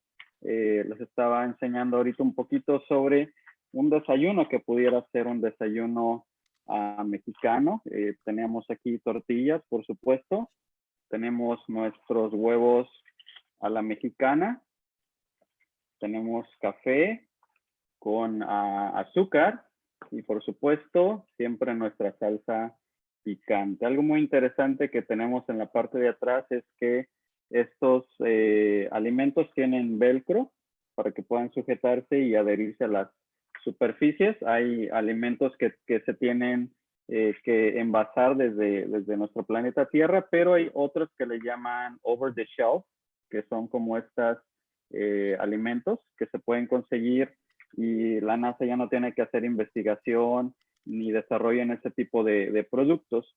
Entonces vamos a empezar con esta plática, esta conferencia. Algo muy interesante y sobre todo el objetivo de por qué estamos haciendo este reto que se llama el reto Leguminauta, me vino de una carta. Esta carta es de una alumna que tuve yo cuando estaba conmigo, estaba estudiando una clase en kinder. Pues voy a leer solamente una pequeña porción. Dice, un tiempo en el que yo tuve diversión en la escuela fue cuando yo estuve en la clase de Mr. Montiel en kinder. Él fue mi maestro y hace tiempo él hacía experimentos con nosotros. Esto fue en tercer año. This was she's in third grade right now. With me, she was in kinder. And I was telling them about why we are doing this, because sometimes in school, we take the experiments out, we take the fun out. And this student remembered that time when she was with me and she was doing experiments. Entonces, muy importante hacer experimentos con nuestros alumnos, sobre todo cuando son pequeños, porque para ellos el mundo es nuevo. Ellos posiblemente jamás han sembrado una semilla, ellos jamás le han puesto agua, cosa que nosotros ya tenemos siempre en nuestra mente.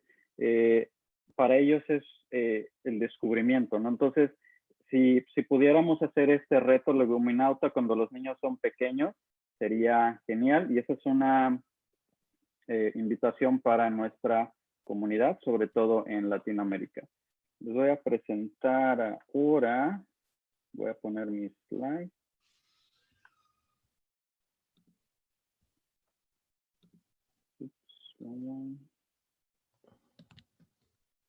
Can you see my screen, guys? Mm-hmm. Yes. Okay. I'm going to be presenting. This is our trailer. We're working on an international one.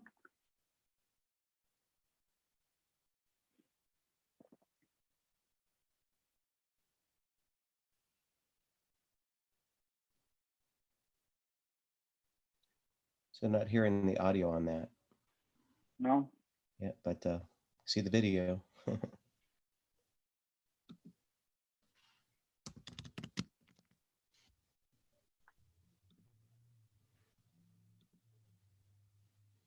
think you don't have audio, but we can probably post it in a link. No tenemos audio en este video, si es que posiblemente lo pongamos después en un link. Entonces me gustaría presentarles el reto Leguminauta. Este reto Leguminauta va desde los grados de kinder hasta un poquito más arriba de high school. Es un reto que está abierto absolutamente a toda la comunidad educativa y ahorita vamos a ver cuáles son nuestros objetivos. Esta iniciativa nació por Magnitude y este es un amigo mío, Michael.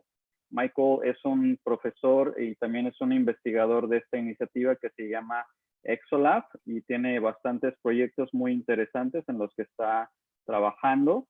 Yo soy el profesor Javier Montiel y estoy ayudando a Exolab en una campaña para abrir este tipo de oportunidades y de iniciativas en toda Latinoamérica y países de habla hispana. Entonces nos quedamos a mitades ahorita por el coronavirus, ya no pudimos avanzar, ya tenemos terreno avanzado, pero tuvimos que posponer ahorita la iniciativa, pero ahorita se tiene esta oportunidad y les voy a platicar un poquito qué es Magnitude. Magnitude es una compañía que está en California.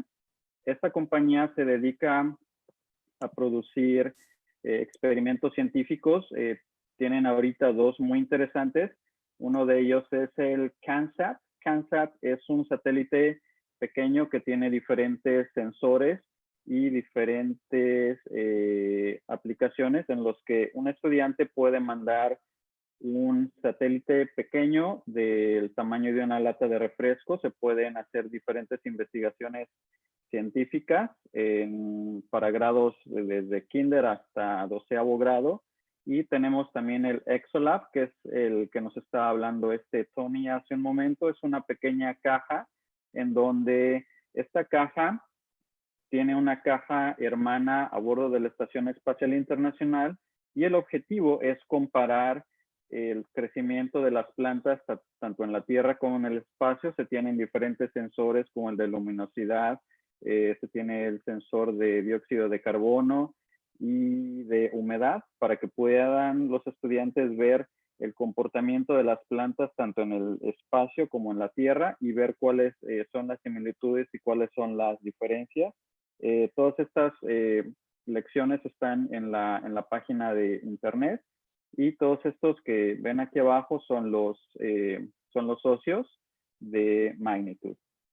El reto Leguminauta es una oportunidad para que los profesores y alumnos puedan ayudar a Magnitude a decidir una planta que va a crecer a bordo de la Estación Espacial Internacional en una misión que se llama Exolab 8. Exolab 8 va a ser lanzada, me parece que hasta febrero. Lo teníamos planeado para octubre, pero se tuvo que posponer ahorita por toda esta pandemia hasta febrero. Entonces es una oportunidad que pueden los estudiantes tomar junto con sus profesores y ayudar a decidir cuál es la semilla que mejor crecería y por qué en la Estación Espacial Internacional. Actualmente uno de los proyectos que se tiene en Magnitude es investigar una bacteria que se llama Rhizobium y esa es una bacteria que infecta a las leguminosas y es una bacteria que se fija y tiene una relación simbiótica y ayuda a la planta a crecer de una manera más apropiada. Michael posiblemente, si hay preguntas de esto, pudiera ayudarnos en la sección de preguntas y respuestas, pero es algo muy interesante cómo una bacteria se puede adherir a una planta en una relación simbiótica para que pudiera ayudar a crecer muchísimo mejor. ¿Cuál es la misión del reto? Es poder elegir entre alfalfa, entre una, eso yo no lo sabía, pues hay una planta que se llama caupi, trébol rojo, soya, atsuki, garbanzo, lentejas, frijol, mungo y chícharos.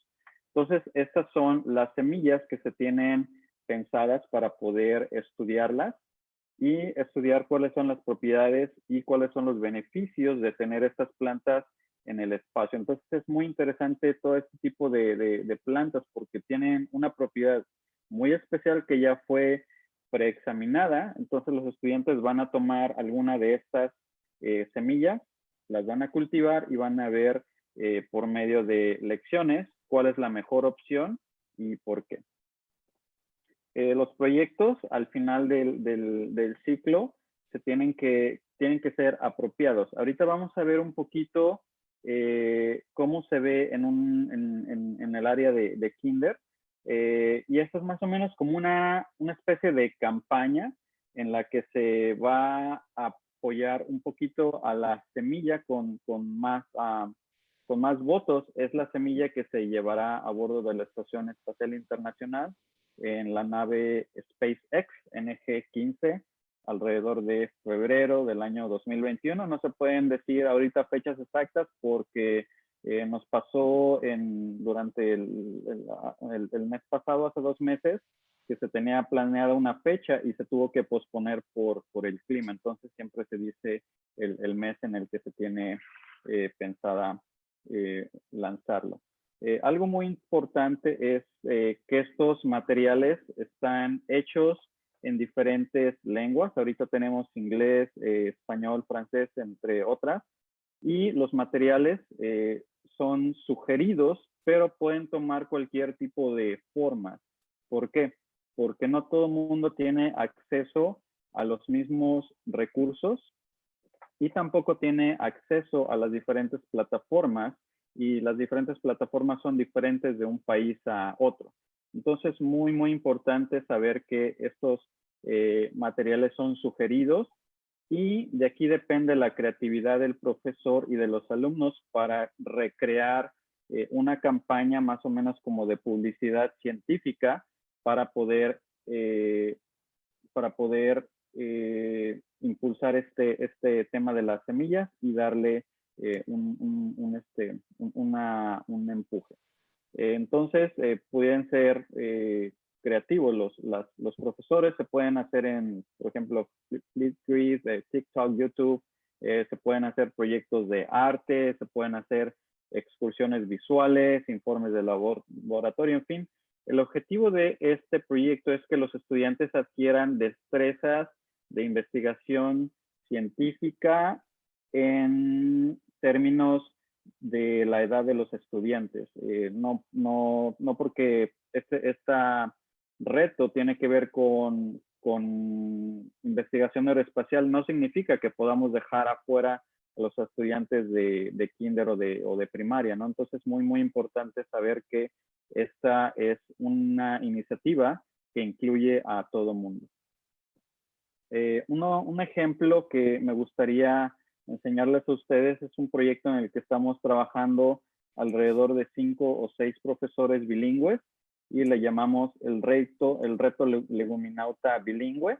Este tiene que ver con cómo los niños aprenden en una edad temprana y sobre todo porque como les decía al principio, son nuevos al mundo, tienen ellos necesidades especiales en los que se necesitan recuperar conceptos que ya se estudiaron a principios del año escolar y tomar esos conceptos y ubicarlos en este reto. Entonces es algo muy interesante que nosotros estamos haciendo en mi distrito y tiene muchos visuales y ahorita les voy a enseñar cómo se ve.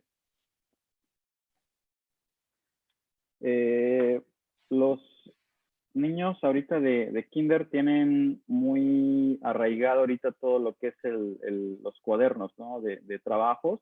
Entonces es un reto que es también de diseño gráfico, ¿no? Cómo tú de una manera visual le ayudas al estudiante a poder entender conceptos base y después cómo ayudas a escalar a estos niños de no saber nada a saber cómo las plantas crecen en el espacio. Esto tiene videos educativos, algunos son producidos por YouTube, algunos van a ser puestos que son producidos por la... Lo importante de aquí que estamos haciendo es que estos retos que estamos planeando se hagan en pedazos, ¿no? Esos pedazos les llamamos nosotros misiones. Tenemos la misión, por ejemplo, número 1, en donde nosotros estamos repasando el ciclo de vida de las plantas por medio de un video de YouTube. Tenemos una actividad que puede ser lúdica o educativa, que puede ser jugar un juego educativo. Los estudiantes pueden dibujar las plantas y tienen que escribir el nombre de la etapa de cada planta.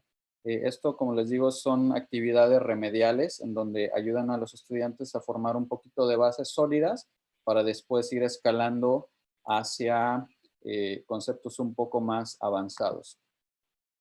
También nosotros estudiamos, por ejemplo, el principio del año escolar y ese es un tema que es muy recurrente durante la vida del estudiante, que es las características físicas de los objetos, ¿no? Hemos visto nosotros que alrededor del tercero y cuarto grado los niños no tienen esta capacidad de describir objetos, no tienen la capacidad de describir fenómenos. Entonces, esto es una actividad muy especial para ellos, ¿no? Para que no tengan ese problema en el futuro de hacer investigaciones científicas y que no las pueden describir, por eso estamos metiendo esta misión, que es de características físicas, que es una actividad de observación. Tienen que describir cómo son las semillas, hacer dibujos, algo muy sencillo para los estudiantes. Siguiente reto es sembrar las semillas. Tienen que repasar un video de cómo se siembran las semillas de lentejas, porque nuestro reto es las semillas de lentejas por el momento. Y vamos a estudiar este tema con dos variables muy fáciles para ellos. Nosotros no podemos meter temas como el del rhizobium ni nada de eso, porque estamos tratando de captar la atención de los estudiantes para hacer cosas fáciles y después escalarlas a niveles un poquito más difíciles. Entonces, sembrar semillas, taparlas del sol, es una de las variables que nosotros vamos a estar cultivando. Y también, como les digo, tenemos algunas actividades de escritura. Los estudiantes le dan clic aquí y pueden tener acceso a las materiales que se están dejando. Por ejemplo, ese es un tema en el que tienen los niños que escribir cuál es el proceso de la siembra de semillas. Esa es la siguiente misión, es observación y descripción de semillas. Esto es porque una cosa es observar las semillas antes de cómo es el proceso de siembra y otra cosa muy diferente es qué está adentro de la semilla y por qué crece, ¿no? Entonces, esa es una actividad que les ayuda a los niños a entender que una plantita ya está, de hecho, adentro de la semilla. Entonces, ellos jamás han visto esto, ¿no? Jamás han observado de que ya se tiene un embrión, que tiene hojas, que hay una cáscara, que esta parte de aquí es el alimento de las semillas. Entonces, como les digo, esta es una actividad que tiene mucho que ver con el diseño de materiales educativos, visuales y de retos. Voy a regresar al slideshow. Entonces, este es un ejemplo de las actividades de cómo se ven en un niño de kinder. Es algo muy sencillo, pero que se puede hacer desde casa y no porque digan, ay, no tengo acceso o algo, ¿no? Sino, por ejemplo, este estudiante está trabajando desde el teléfono celular de su mamá. Entonces, él está haciendo en sus términos y en su grado investigación científica ayudado por medio de materiales audiovisuales y juegos educativos que el estudiante hace y después lo plasma en un cuaderno o o en algunas hojas sueltas de papel, y el estudiante va haciendo sentido de cómo es la realidad a través de diferentes temas como son la educación a distancia. Otra de las actividades que les presenté es el ciclo de vida y la descripción de objetos. Aquí está, por ejemplo, describiendo este alumno que las propiedades y características físicas de la semilla de lenteja, ¿no? ¿Cuáles son las observaciones? Que redonda, hasta amarilla, no tiene, no lo entiendo acá, es muy, bueno, son niños de kinder, ¿no? Entonces les falta un poquito la escritura. Pero en fin, los estudiantes están haciendo observaciones y están plasmando todo este tipo de observaciones para que puedan ellos motivarse un poquito más. Esto es una estrategia de participación para los estudiantes. Diseñé este pequeño certificado en donde cada vez que un niño complete una misión, les vamos a estar dando este certificado del reto. Únicamente por nuestro tiempo del ciclo del año escolar, vamos a tener tiempo de hacer 8 misiones, y cada vez que el niño complete estas misiones, le vamos a ir dando una estrellita para que puedan en familia y en la casa estar motivados un poquito más con este tema de las plantas y de las semillas que crecen en el espacio. Esta es una invitación para toda Latinoamérica de aceptar el reto. Como les digo, hay gente que dice, este es un proyecto para grados más avanzados, ¿no? Pero si tú aceptas el reto, vas y estudias un poquito cuáles son los lineamientos de este reto, puedes darte cuenta de que puedes hacerlo tan fácil o puedes hacerlo tan complicado, dependiendo de la capacidad de los alumnos y del grado escolar. Y esto sería todo. No sé si tienen alguna duda. Any questions so far? That was fabulous. I could follow along with the slides. And I would like to present also Ana Cristina Olvera. She's with us right now. She is representing the media in Mexico. She has different platforms for education content and media, and especially for Latin news. Can you tell them a little bit about your work, Cristina, Ana? Sure. Thanks, Javier. Hello, everybody. Hola. Hola. Well, I'm a science journalist and communicator in Latin America. I work for different media outlets, educational outlets. I work for the Ministry of Education of Mexico. I do a news show that for now it's in pause because they are using the streams to stream classes for boys and girls that are not being able to attend school. So the news show is for the moment in a pause, but it will be back, I hope. So this is a daily show, an hour-long daily show where we speak mainly about education and science, mostly for teachers and parents and all the educational community. Also, I do a science show for the Association of Television Networks of Iberoamerica. We call Iberoamerica the region that comprehends Latin America, Spain, and Portugal. So it's like the Iberian Peninsula and Latin America. This show is shared with 200 educational networks all over the region. and everyone collaborates with audiovisual pieces about science in their countries.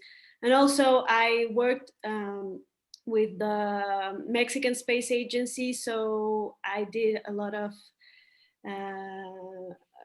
initiatives and projects while I was working there, and one of them was the official translation to Spanish of some NASA content. So we do Space to Ground. I don't know if any of you is familiar with this weekly show that they produce at the Johnson Space Center about what's happening on board the International Space Station.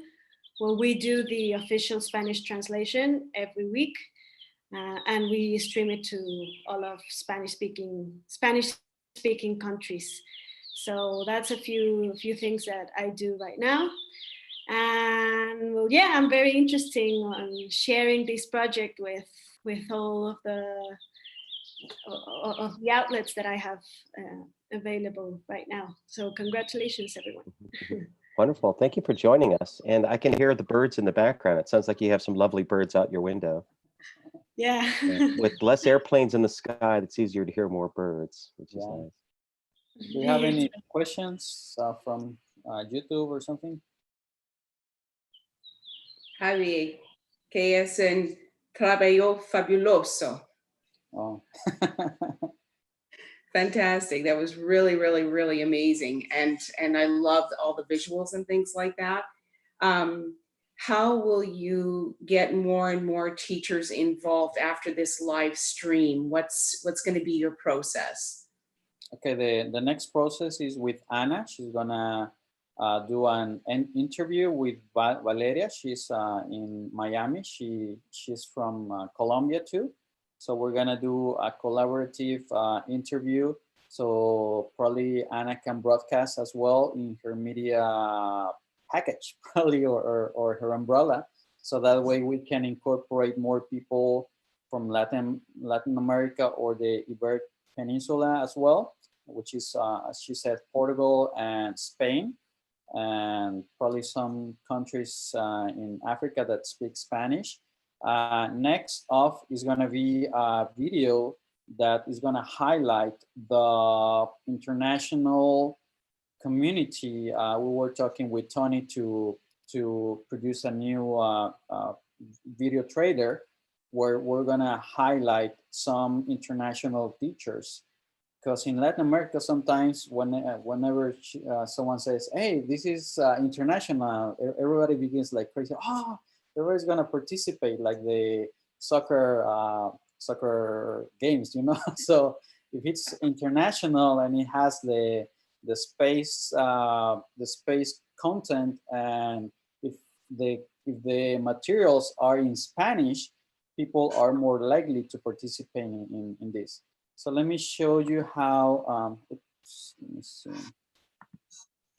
Just a little bit of the platform we have in Spanish here. And I'm gonna be creating these new science lessons for K to first grade or second grade that I was developing for my students. So I'm gonna be hanging those in there as well. So whenever you have the Magnitude webpage, you can select on language and you can click on Español. And what we have here are the same lessons that were developed by Michael and what is her name? Seal? See? See, see. So these are the same content that we have right now. It's just translated to Spanish, but we have the same content. And sometimes, you know, when it even has happened to me, whenever I read something in English and I read something in Spanish, it makes more sense. I don't know why, but read it in your mother language makes you realize of more stuff than if you are like international teacher like me, that I work in Texas. Sometimes I miss a few lines, or my brain is not connected the same way in English and Spanish, but with this material in Spanish, I can connect the whole process and my brain. So we have No, it's so critical, Javier, and we are so incredibly appreciative of these efforts that, you know, to be able to, as you said, to be able to read this in your first language, it makes it so much more accessible. And also, you know, as an international aspect for us all to be kind of understanding each other in our own voices, to be able to read these alongside, to read that your first language and then read one of the other languages. Sometimes it can deepen the understanding the other way as well. So you know, need to get our French game going a little stronger here, and see what other languages we can get up here for this international community. And Yes. to chime in a second, with families, even though the kids may speak English, I know I grew up with both of my parents speaking Spanish. And so being able to communicate what they're learning at home with their family in a way that can bring the family together, I think is a huge aspect, especially now that we're all like learning from home and our teachers may not speak English. There you go. Yeah, I give a big shout out, Valeria. What you just put up behind you there, she was drawing visually. It was a live transcription, if you will, visually. And you shared that document with me, which we're going to post on our website. Thank you so much for doing that. It's actually awesome. So cool. Yeah, Valeria's amazing, and she doesn't know, but she's going to be writing a lesson for students on how to take visual notes, because it's actually pedagogically and the way our brains work, it's actually more powerful to do your notes visually. There's real research to back this up. They've had people make their shopping lists and do it visually, and versus the traditional list versus no list. And most of the people that did the visual list, they got through the market even without looking at their list and didn't forget anything. Whereas those of you like me that do it in words, I get home and find out that I forgot 3 things, even though I had the list right there in front of me. Yeah, she has different conferences, right? That you have done. To add to what Javier is talking about, I designed awesome. Which of us, it says which of us will go to space, and so it's a bunch of different legumes. Oh, that's fantastic. You have to send it to us. Yes, and that actually becomes a downloadable coloring page, right? Yeah. Wants to illustrate that. Really great. They're really fun. I told you in the chat, Valeria Valeria was going to be doing that. Welcome aboard. Oh, there you go. While I'm there, yes, ISS above in Spanish. Oh, So, and you know, the ISS orbit in Spanish. Just letting you know, we got you covered. Liam, does it orbit differently in Spanish than it does in English? Yeah, it orbits with a lot more style in Spanish. Yes. Javier, you kicked things off with food, and I just wanted to come back to this whole cultural connection in food, and that's so important. I mean, that's part of this Leguminaut challenge is about keeping us happy and sustainable, both here on Earth and in space. You know, if we're going to go to be a lunar colonist or a Martian colonist, I guarantee you, you're not going to want to eat those bags of food for 500-600 days. You're going to need something fresh. And then you brought up the salsa, you know, that's de rigueur for a lot of us, and especially those that are of the Latin extraction. But you know, even the astronauts that are not, and those that don't normally like spicy food, they find that it makes the dining experience so much better, and they get more nutrition, because with that fluid shift that Dr. Katie spoke about earlier on, that all shoves up into our heads and not only affects the retinal nerve, but the first thing we notice is that it you know, it's like trying to enjoy a meal with a bad head cold. Your sense of smell, your sense of taste is greatly impaired. So having those spicier foods, the wasabi that we've tried in our microgreens experiments, and now there are chiles coming up to be grown on orbit, you know, and of course we can add all kinds of these fabulous spices to our legumbres y comida. Yeah. With this, we can go anywhere with tortillas. It doesn't matter the It's distance. important because they're not friable. They don't break apart, so you don't get crumbs floating in the air. They're much more shelf stable. And you know, bread is so important to all of our cultures. It's like a basic food. A friend of mine told us, like, you know, that's how we preserve grain. It goes bad, so we make bread out of it and other tasty things out of grains. Now we need some tomatoes, some limes, some onions, cilantro. Stop. So hungry right now. Well, you've got tomato sphere, so there's that one. Yeah. Who's going to open this first space taqueria? That's my question. There you go. Javier had his space food. My family brought me. I got fresh delivery of a nice little sandwich here. So I was showing you guys some of the coronavirus plants that I've been growing in case we run out of our own produce. Awesome. You're the only one that's going to be saved.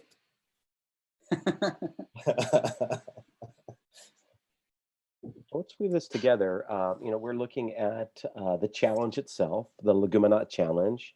Michael or Tony, do you want to kind of weigh in where we are now? We've talked a little bit about a change in timeline. We just moved, I guess I should describe that we've moved our flight from the fall to early or late winter, early spring. February, we're going to be flying on Northrop Grumman 15 out of Wallops. This gives us about 299 days, 298 days versus the 140 something days we would have had, which probably gives us a little better runway to focus on our Leguminaut challenge, that amazing illustration of which one of us is going to go to space, right? We're going to have a little bit more time, and it looks like we're just starting to build community. So reach out if you're just joining us for the first time via YouTube or through our Facebook. Yes, come. Can you get the backstage pass here? Reach out to us. Tell us where you are, what you're working on. Let's get your parents or your students involved in this project. It's really quite exciting, and it's at the very early stage. So maybe if we can, both Javier and Michael, pull back a little bit and talk about the challenge itself and where we are and what we're asking folks to do. yeah, that's a perfect segue, Ted. That actually there's a question from YouTube. By the way, Javier, we've got several folks from Latin America. It looks like the Puerto Ricans are really representing right now. So welcome. And there's a question about the timeline. So Leguminaut challenge is really to identify the best species of legume to fly, both as a source of food and as a way of enriching soil, or actually converting regolith to soil through this amazing biological interaction between rhizobia, a bacteria, a microbe that lives in the soil, and legumes. And legumes are the plants that reproduce through a pod, but also, most importantly, they have this amazing symbiotic relationship with the soil organism, the rhizobia. And the rhizobia infects the roots of the legumes and form nodules in that reaction to the infection. And within those nodules, the bacteria, and it just totally blows my mind that this is possible. For those that know chemistry, nitrogen it exists as N2, and it's a ridiculously stable molecule. The bonds between those two nitrogen atoms are incredibly strong, and it takes tremendous amount of energy to break those, you know, like a lightning strike kind of energy. But these bacteria are able to do it through their metabolism of this and convert the N2 into ammonia, and then that ammonia can be converted into the nitrates and nitrites that plants need to build all the amino acids. Earlier today, we were talking about the DNA and RNA of living organisms. That can only exist with this symbiotic relationship between the legumes and the rhizobia. So it's a pretty amazing interaction. And in exchange for the nitrogen compounds that the bacteria is giving the plants gives the bacteria some sugar that they need for their energy. All those nitrates and nitrites get stored in the cells of the legumes. Some leaches out into the soil, but it's when those plants break down again that they can get returned to the soil and enrich it in a way that we can grow those nitrogen intense crops like grains and peppers and tomatoes that people were just mentioning. So I see the basic structure of the nitrogen cycle is up there on the screen. So you can get a sense of that if that's not totally familiar to you, but it's it's as important as the carbon cycle, the oxygen cycle, you know, every one of these interactions that we have on the planet that makes it function. Javier, I don't know if you want to translate that piece, and then I can go over the timeline for the Leguminaut challenge. Yes, can you go back? Let me see. Yeah, I don't see your slide. Can you share? Here we go. Entonces, Michael estaba hablando sobre el ciclo de vida del nitrógeno y habla sobre el rhizobium.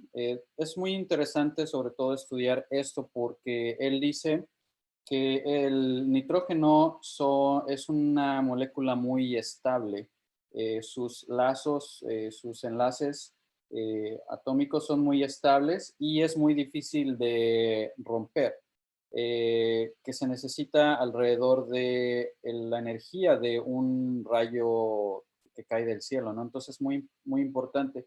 Y una de las pocas cosas que pueden romper esa molécula es el rhizobium. Esto produce que se produzca amonio para producir los aminoácidos que las plantas necesitan para poder crecer en este ciclo de vida. Entonces, es algo muy barato que se manda al espacio. Es una bacteria muy prácticamente pequeña, ¿no? Que infecta las raíces de las plantas, se fija y ayuda a las plantas a crecer muchísimo mejor sin la ayuda de pesticidas ni nada de eso. Got it. What he said. It's pretty amazing, right? In any language. So the timeline, we, as Ted mentioned, we are adjusting or have adjusted because just launch fitting the timeline better for us. So we're planning to launch on NG15 in February of 21.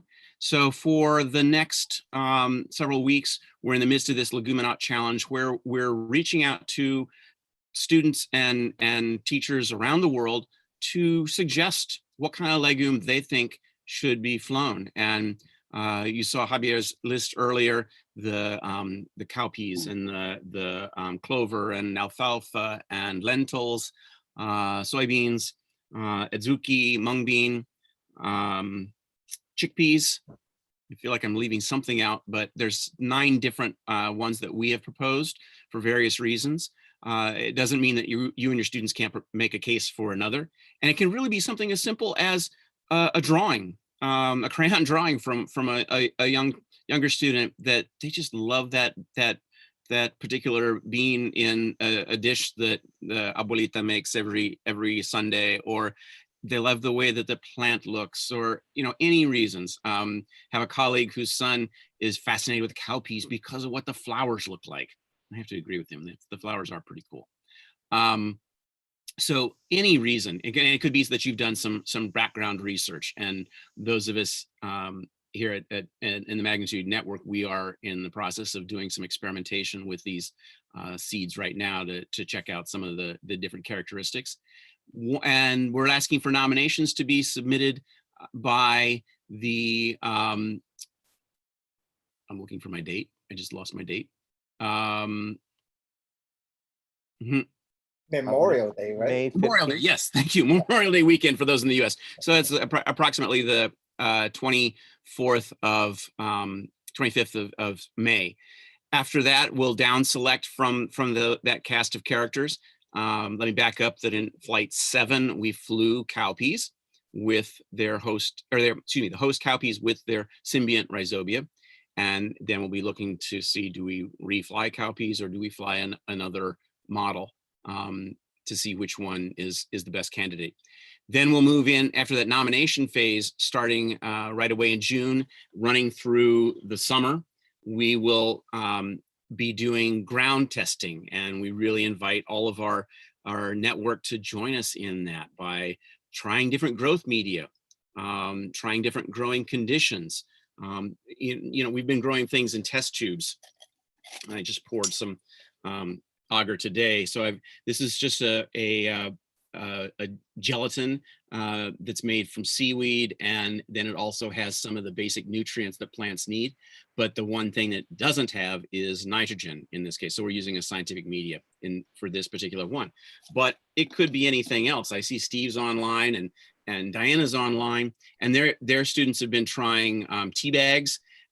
Steve and I, we love a particular brand of coffee. And so I just prepared a test tube with 100% of that fabulous coffee with an agar cap.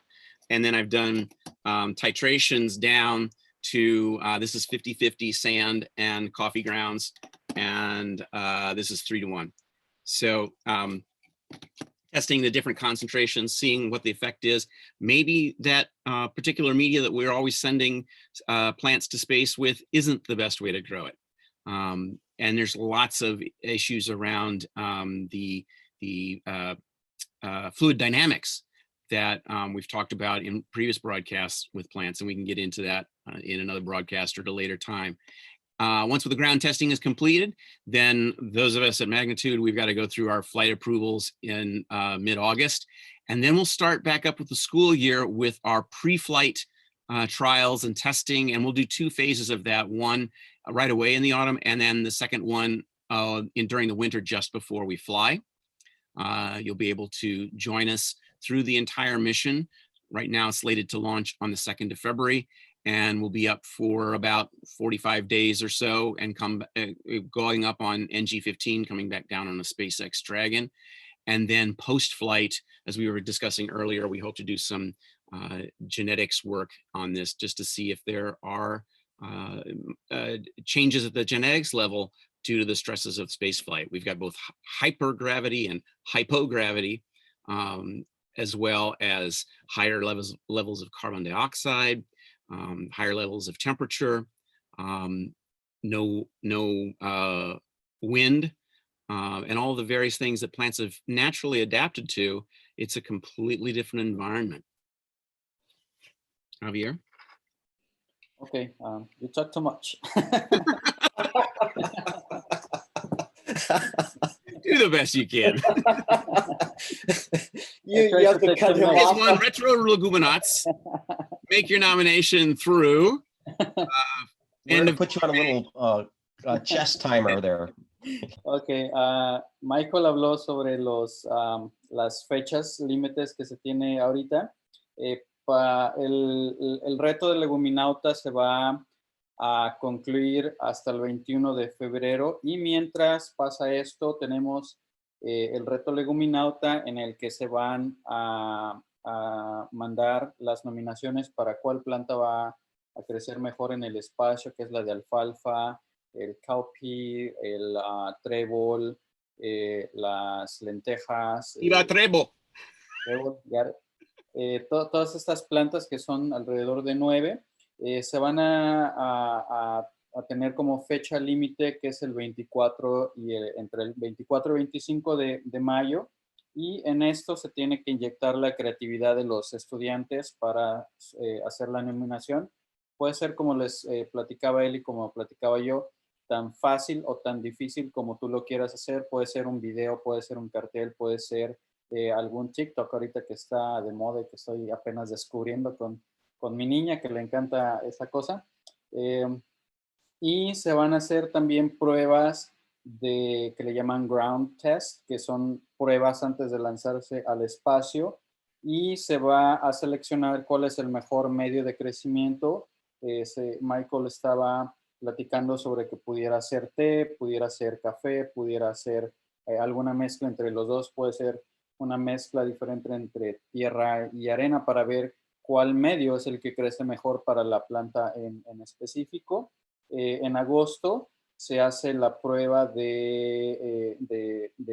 se aprueba para el vuelo y esperamos nosotros ahora hasta febrero, que es cuando es el proceso de lanzarlo, de las negociaciones, de todo ese tipo de la burocracia para mandar el paquete al espacio, y alrededor de febrero todavía no tenemos la fecha muy bien, porque como les decía, puede ser febrero 21, pero ya lo hicimos en alguna, bueno, ya lo tuvieron en alguna ocasión pasada de que se tenía la fecha planeada, pero se tuvo que posponer 2 días más por el clima. Entonces, bien importante tener una fecha, pero que puede ser flexible. Entonces, pudiera ser más o menos como por febrero 21, que se va a lanzar esta planta al espacio, y en ese inter vamos a ver cuál es la planta que tuvo mayor presencia en los medios educativos de los estudiantes para poder lanzarla al espacio. I think you got it all in there. Yeah. So I think this is going to be a really exciting mission. This is the longest we've taken on a single mission, which the exciting part is I think the level of our science has really exploded here. And you can have very young children engaged in this. This is real research. We are going to be publishing it. Your students are going to be co-authors, co-investigators. This is real stuff. We really need to know how these legumes function in space if we're going to really be able to venture out there as humans into the and have more than just robotic missions to farther away planets. Mm-hmm. Yeah, well, Michael, I want to emphasize also that I guess we have at least 2 phases here. The first is the down select from these various legumes to find that one we're going to want to send up with its symbiotic partner, rhizobia, the right type of rhizobia, but also that medium. And so this is going to open up a whole different set of investigations. We think about capillary action, how your roots might normally work in greening water through the soil on Earth is going to be different when we get to microgravity. So conceptually, let's try to imagine what happens with water. And there's some videos we can see and what have you. And like one of our astronauts here, who was it? Hatfield, I think, had a towel. Washcloth, yeah. And how the water it works with that is quite fascinating. But and just have students thinking about, what is the impact of that on the roots of the plants? What happens? I mean, plants have to get air in their roots as well as the water and the dissolved nutrients. So that's a real engineering challenge. Yep. Yeah. Dr. Barker on an earlier conversation brought up a word that is now in my lexicon. It's hypoxia, right? Which is basically these, if we have them saturated in water, we think, oh, it's going to get everything it needs. It gets more than it needs. And it becomes basically we choke the plant. It can't breathe.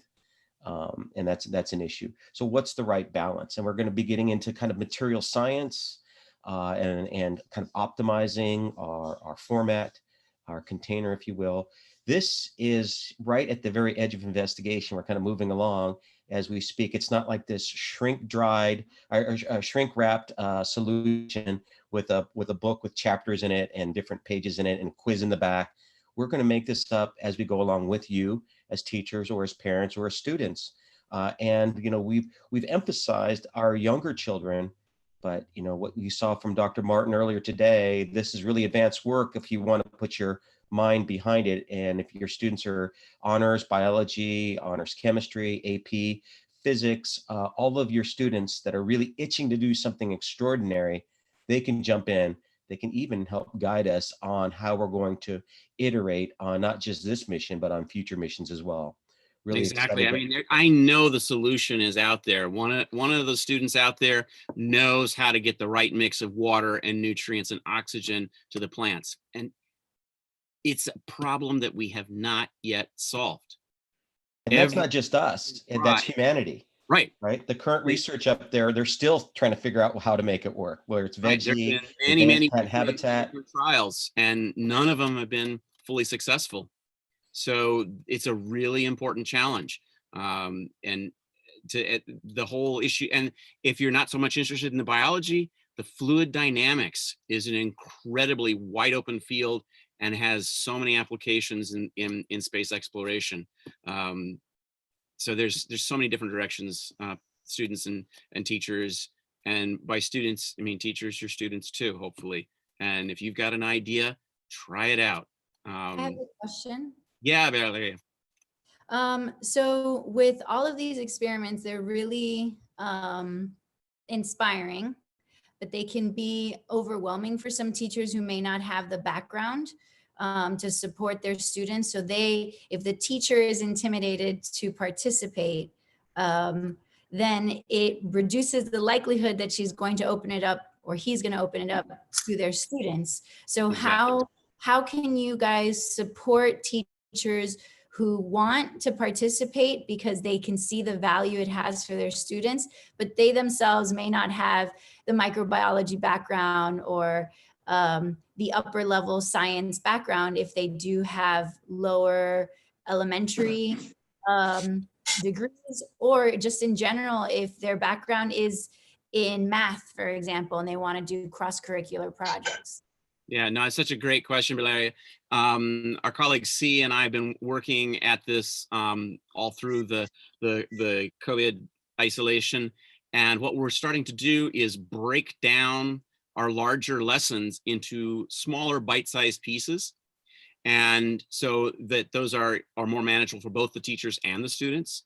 It allows the teacher to select the right collection of lessons that makes sense for their students and their situation. And then we also have a PD session, our weekly PLC on Wednesday, 1600 Eastern, I believe, 17, 16, 18. Steve's giving me a sign like 1800, sorry. I should just give it an UTC and be done. So. And for our friends in different parts of the world, we are looking at something closer to to the UTC, plus or minus a couple hours. So if you're in Africa, thank you for joining us today. I know it's very late for you. Or if you're in Europe, we're going to start some sessions within the next week or so. It looks like, yep, Germany is with us today.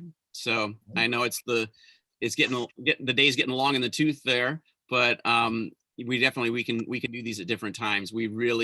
This is an international project. As I said, the answer's out there. I don't know where it is, but I know it's out there. I didn't see Yosin pop on there. Hey, Yosin. Yeah. So one thing that's exciting here, as you might have caught, Javier has walked us through the Latin community through an introduction to ExoLab. And we would like to have a little international segment on each one of these. So would you like to step up and speak some German in the next couple of weeks and share the basics, the fundamentals in German to our German audience? And I know Diane is going to step up with some French for us, our French Canadian. And so as we bring... Magnitude live auf Deutsch. Mais, Monsieur Ted, écoute, on a besoin beaucoup de choses maintenant. So yes, it's really possible to do this in French. We will need time to build it, obviously. And work with Aileen on that, but certainement c'est possible. It's possible. The other thing too is that most people don't realize this, but our science programs are taught in French only until you get to the high school level. So our curriculum really has to speak to the elementary level. And Valeria is bang on. It is one of the things that we're really working hard with, looking at how do we bring it to our students at a level that they can enter in, understand in, and also not compromise the interest of the teacher because she's overwhelmed or has too much to do. And when I look at that, one of the things that I think of when you asked your question, Valeria, was how do we as the PIs in this help those teachers understand that there are some simpler ways to do this? So as we go through, we're trying to build that, but also we realize it doesn't have to be every teacher and every child.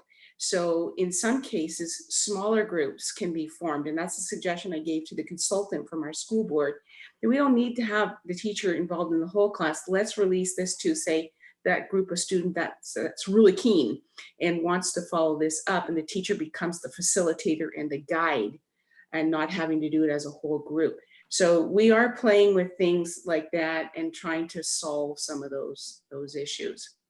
Mhm. I'll jump in also. If you have, if you feel that you want more background to have confidence to work with your students in this, it is I think complementary to the work you might already be doing with them. But we can actually hold a special and unique session. We had last week, Lori Waters had some of her students join in, and we had a little round table with them. We can do that with your students as well. You need to reach out to us early so we can fit you in the programming, but you'll have a pantheon of experienced educators here in ExaLab that can help work with you. Whether or not you want to bring your students in is something we can collaborate on, but we're trying to look at different segments and how we can best serve the community. So if you have a unique need, or you just want a little more reinforcement, if we want to kind of do one of our sessions more on introduction biology, I think our team here is more than happy to put something together. In fact, we should probably think about that from a programming perspective. Let's spend an hour in the next couple of weeks just talking about rhizobia and getting down to what that's about, or just an hour on the different materials when we get into thinking about what may work and what doesn't. Now, how Well, can I we think also probably even just a translate basic, this? If I may? a session on basic plant physiology is probably a really good one. Exactly. And if I can extend this thinking here, not all, a student might have a visual access to this, but they may not have the materials, some of the more sophisticated materials that you'd expect to have to put something in space. I think that's okay. If you can find a seed, you want to put that seed in some dirt in your backyard, I think they can follow along conceptually what's happening. Of course, if it's a legume, that's even better. And if it's a zucchini, it'd probably be really good. I think you're right about that, Ted. That's perfect. That's absolutely right. And what maybe down the line for us is just a Magnitude student day, that it's just really a whole bunch of students online getting to ask questions and That would be talking to fun. everybody. Yeah, I mean, And the here's good the thing that I sample like of what about Ted's this, talking about is this is a really simple pot that you probably, everybody's probably got some plastic bottles in the recycling bin that you can convert into, basically this is a self-watering system. And we can do another session, but if you go back on one of our earlier sessions, I showed how to make this. I chose a potting media vermiculite in this one, but again, you could use anything. I mentioned the coffee that I'm trying here. You could use soil. Go out to your park and dig up a handful of soil if you don't have a backyard. Steve there is showing his K-cup that he's recycled and has actually planted his lentils, or those are the cowpeas. Yeah, those are cowpeas. Okay, really he's well. representing Team Lentil, but Well, he's staying with our faithful, our tried and true cowpea. And this plant is, I mean, it actually produced about 3 or 4 pods, I think. And I cut the top off, deadheaded it, and it's filling out real nicely again. I'm hoping it'll bloom and I'll get another round of seed pods. So this is a nice easy way for people to be engaged in this. Apropos that, Michael, if I could add one thing. oh yes, go away, Laurie. Yeah. So as teachers are trying to decide what they're going to do for the rest of the school year, it's really frustrating because we had all these great unit plans, right? And now we're trying to figure out, do we stick with that approach? And we have all these topics we're supposed to cover. And something that we're doing at our school is to really narrow it down and to become a master of something rather than dabble in so many different topics. So what I'm doing with my students is, we've studied viruses, right? And now we've moved on to bacteria, but I'm doing that study of bacteria specifically using rhizobia, right? So they can learn about the biology of bacteria, the reproduction of bacteria using this model here. And the great thing too, from a teacher perspective, is that I can then do authentic assessment, because they can't just Google and find answers to the exact questions or prior tests or prior things, because this is all new. And so we now have this ability in this project-based learning with this challenge for them to do authentic research, apply what is in their book to a real situation, and guide something that is going to go to space, which increases the engagement level. Yeah, no, those are great comments, Lori. And it speaks to Valeria's point as well. It's just take a small bite, and deeper is always better than more broadly. You're only going to be able to accomplish so much. And honestly, we always try to do way too much in the traditional classroom setting, and we don't accomplish nearly what we think we have. So pick the things that the students are really interested in, you can engage them in, and you can bring every single discipline into something like this. There's the ethnobotany, so all of the cultural stuff, and how did we end up with these plants looking the way they do and tasting the way they do. That would be fabulous, actually, to explore that. Get a historian in here, right? Yeah. You wouldn't think we'd need a historian in here, but why not? Yes, 4,000 years, absolutely. 8,000, 12,000 years. Some of these plants have been with us. Without them, we wouldn't have civilization, right? Yeah, I mean, the brassicaceae, it all comes from the wild mustard, but we probably eat a brassica every single day. It's kale, it's collard greens, it's Napa cabbage, it's pak choi, it's mustard, it's beets, Arabidopsis. Brussels sprouts, broccoli, cauliflower. Those are all the same plant that humans have just manipulated genetically to select for the characteristics that match their terroir, the kind of soil and environment they have, or the culinary palate of that culture. So, you know, they like the leaves or the stems or the flowers or the seeds, depending on what they're using it for. That's ethnobotany, that's history, that's science. I really like what Lori just said to all the educators that are out there. It would be wonderful if Javier can translate that to educator in the Spanish communities.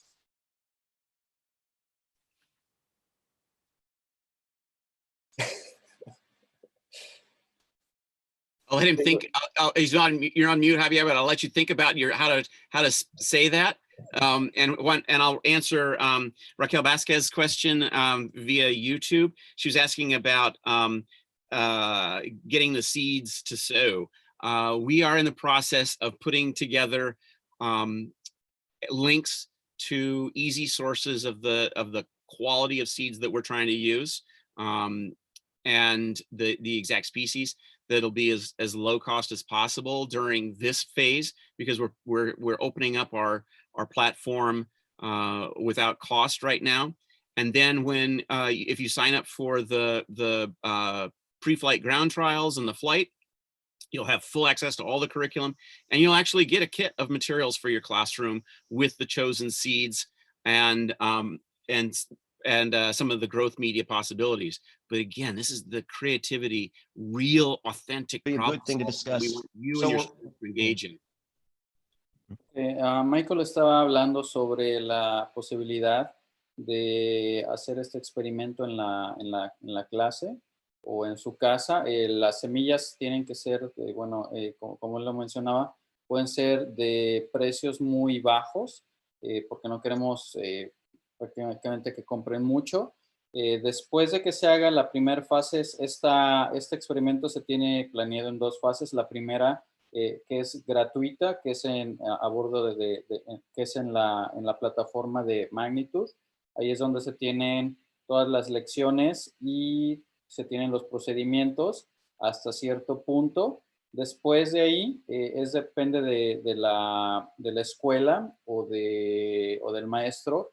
Se va a requerir comprar un kit, pero ese viene después. No es obligatorio, pero si quieren hacer ustedes las pruebas de medios, como estábamos proponiendo hace rato, que es cómo crecen mejor las semillas, ver la semilla cómo crece en el espacio, cómo crece en la tierra. Eso no se puede hacer por medio nada más de la plataforma, sino que tienes tú que tener la caja de Magnitude. Do you have the XLab somewhere? so we can show it? Yeah, I can pull one.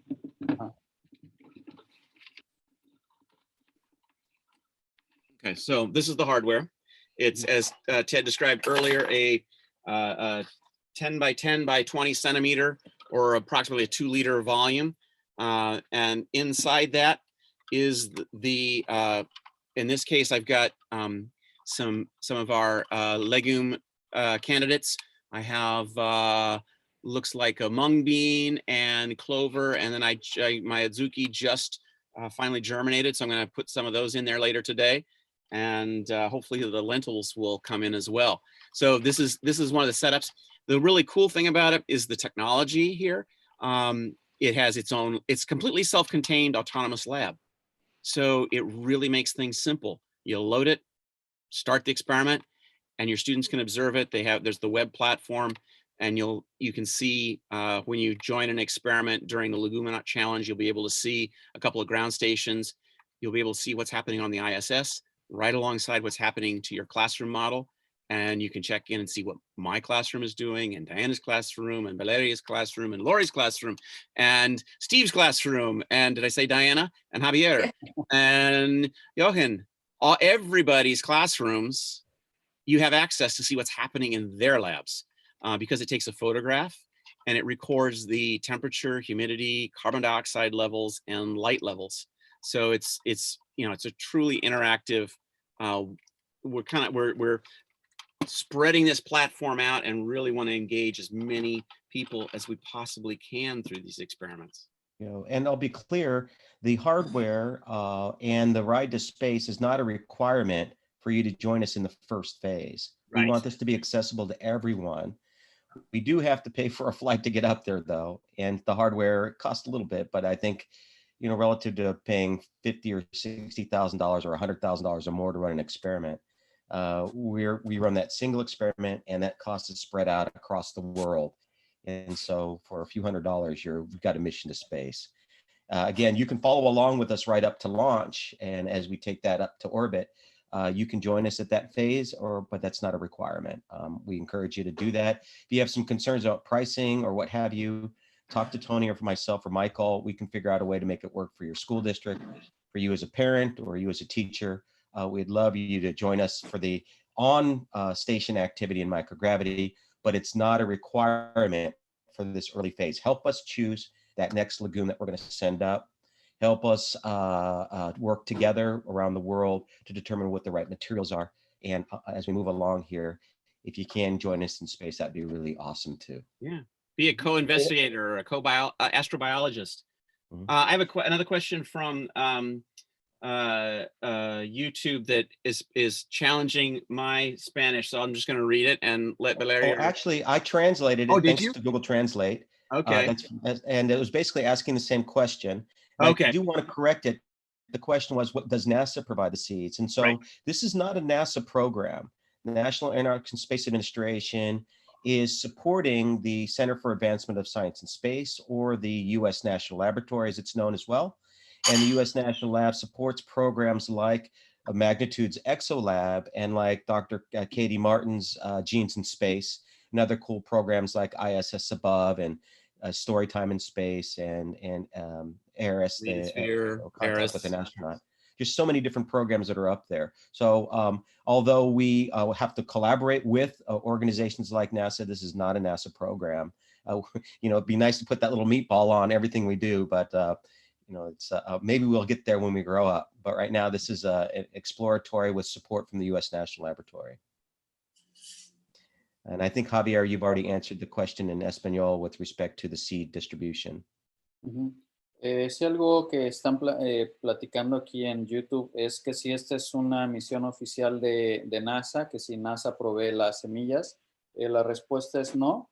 Esta no es una misión que viene directamente de la NASA, sino por medio de una colaboración que se tiene con el US National Laboratory, que es la sección de Estados Unidos a bordo de la Estación Espacial Internacional, y que es la encargada de tener todo este tipo de proyectos que pudieran estar o no directamente relacionados con la NASA, porque la NASA provee toda la investigación científica, los medios, el cohete que se manda al espacio, pero el US National Laboratory es o el Laboratorio Nacional de Estados Unidos, es la parte que se dedica al área empresarial de aplicaciones como como el de tomates en el espacio, o en este caso el de semillas en el espacio, o el de Magnitude, de hacer investigaciones que tienen que ver con la ciudadanía y que están abriendo esta plataforma para que otras compañías puedan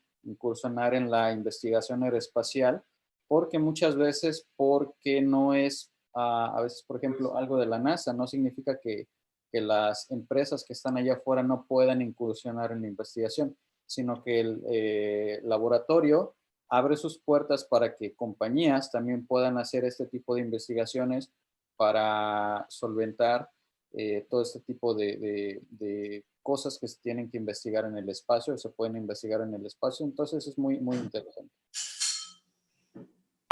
Gracias. Hey, I just You can want tune to add in to go to Magnitude.io/Leguminaut-challenge, and you can find out if Team Azuki does anything.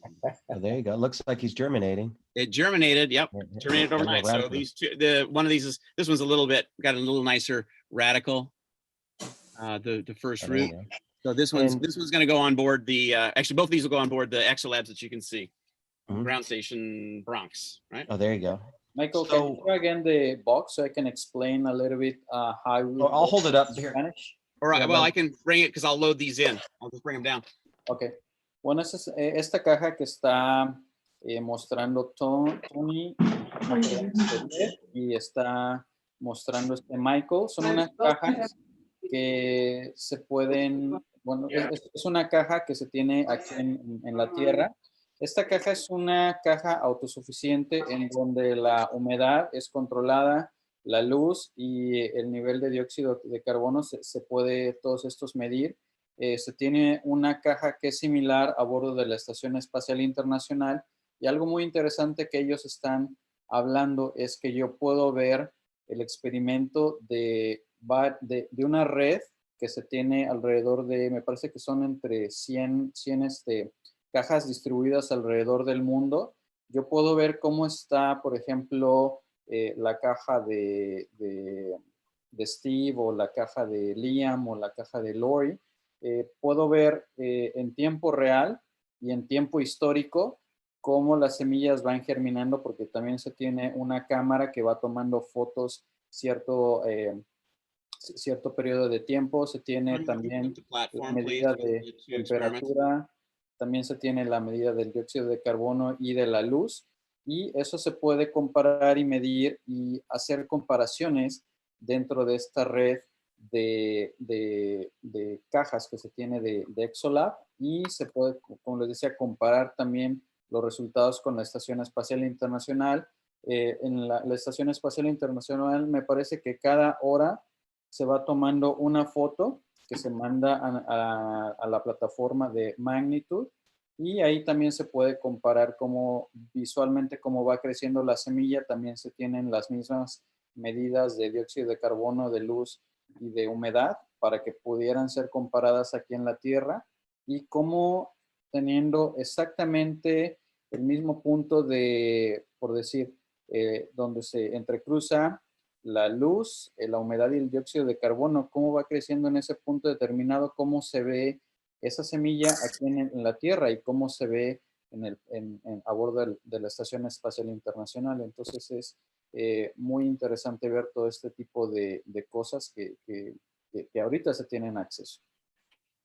Oh, fantastic. There was a request also to share the agar recipes, Michael. So I don't know if we have that on our site yet, but I'm not sure if we do, but that's relatively easy for us to put up there. For those who know what we're using, it's if this language makes sense to you, Murski and Scooge nitrogen free with little or no sucrose, little or no sugar, and we're making it about a 2% agar solution, so that it's not fully solid. It's kind of semi-soft. so that it allows for better root penetration. You can also, again, experiment with any kind of media you want. If you have another biological tissue culture media that you are more familiar with, you're certainly encouraged to do that. But we've also got, as Steve showed, coffee that he's using is his growth media. Diana's been experimenting with tea bags. I've started with coffee. I've used vermiculite. I'm using a mix of coffee and vermiculite with some of it thinned with sand, but also pouring agar in it to get a kind of a cap, thinking about microgravity and launch so we don't lose our particulate media. Also to help it keep from drying out. And then the seeds like to embed in that that agar right away. So it makes a good place to start. Yeah, I have a brown thumb, right? So I'm just trying to get mine to grow. And so once my seeds actually germinate, I'm just going to plant it in some soil. Yeah. I was able to get to the nursery, and I just want to see which ones and record at what date do I see this activity happening. I might be measuring. I've been challenged to actually do some sketches or on my observations, according to the teacher that's giving me that assignment. Thank you, Mr. Wilkinson. And there's nothing better there, than observational I'm sorry, what's that? There's nothing better than observational sketches. That's right. And the idea here is for me, as I'm looking at this, is as I'm growing these different legumes, which one is responding to what I'm hoping or what I'm thinking here as a layperson would be a good candidate. And I might submit something. If I had a class, I might submit essays, or I might have them, if they're a little older, might actually do some research and say, well, here's what these doctorate students had done in Wisconsin. And they're looking at this genomic behavior, and that's why they're picking this particular legume. Mine's probably not gonna be that sophisticated. I'm gonna say this looks really beautiful, and I think it'll be really great in space, right? So everything's possible. Oh, look at that. Some clover seedlings. This is just a deli container with some vermiculite and agar, which is gelatin. You might try just using Knox gelatin as your binder. It's got plenty of nutrients in it. It's the same kind of protein that makes the gelatin solidify. It's a little trickier to work with than the microbiological agar, and because it's got so much the nutrients levels pretty high, you can get contamination a little more easily, I'm finding, but it works pretty well. Yeah, we have go ahead, Tony. Yeah, I just wanted to add, earlier we had a educator from South Africa online, but we didn't have a chance for her to have the floor and chat. Now, yesterday, she shared with me a very human story that happened to her in South Africa. I just want to share with everyone. So the country government decided to have a shelter in place. All they had was just 4 hours to grab all the stuff, go home, and be at home. So what this teacher did was the first thing she grabbed was an exolab. And she got all the supply and everything, put it in the car, drove home, and be ready. And then the next day, she came out to her car. It got stolen out of her car. Oh no! Yeah, and someone I hope stole they're it. using it for science. Well, Once okay. they plug in, we'll know where they are. There's more to the story. Oh.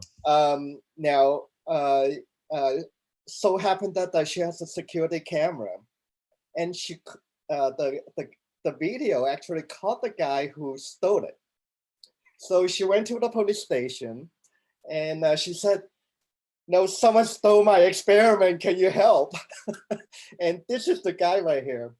And in a few days, they found him. They found the luggage that he kept the entire box in. So she got everything back. So she just started her experiment yesterday, and it Yeah, what a journey. What a journey. It's incredible.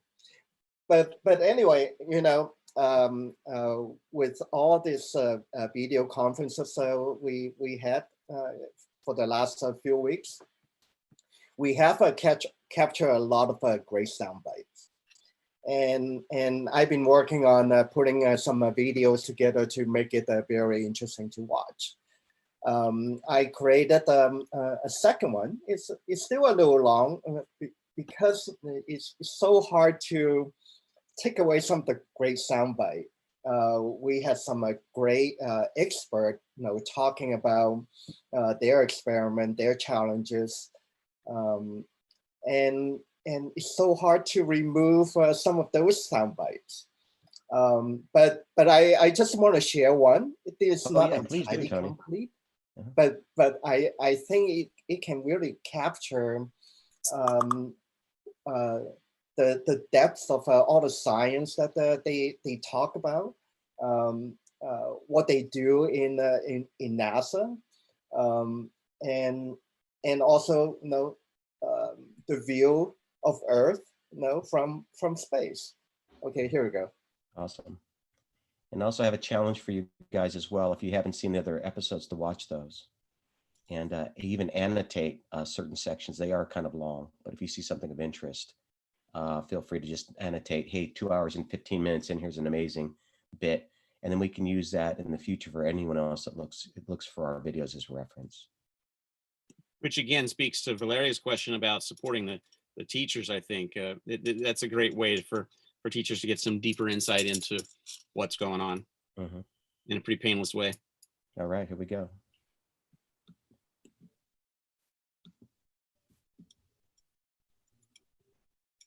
No audio right now, Tony. Being on the space station was a spiritual experience. The photographs and the videos that you see just don't do it justice. We live on such a beautiful planet. See you up there. Fertilizer in this clay that slowly releases nutrients over time called Nutricoat. And we've worked with the fertilizer company that they help us figure out which formulation will work well for which type of plant. So it's kind of heavy, you know, the clay and the fertilizer, all this is heavy. So that's one other reason it's really not sustainable. My first flight with one of these, stayed up 75 days and went around the world 6 times.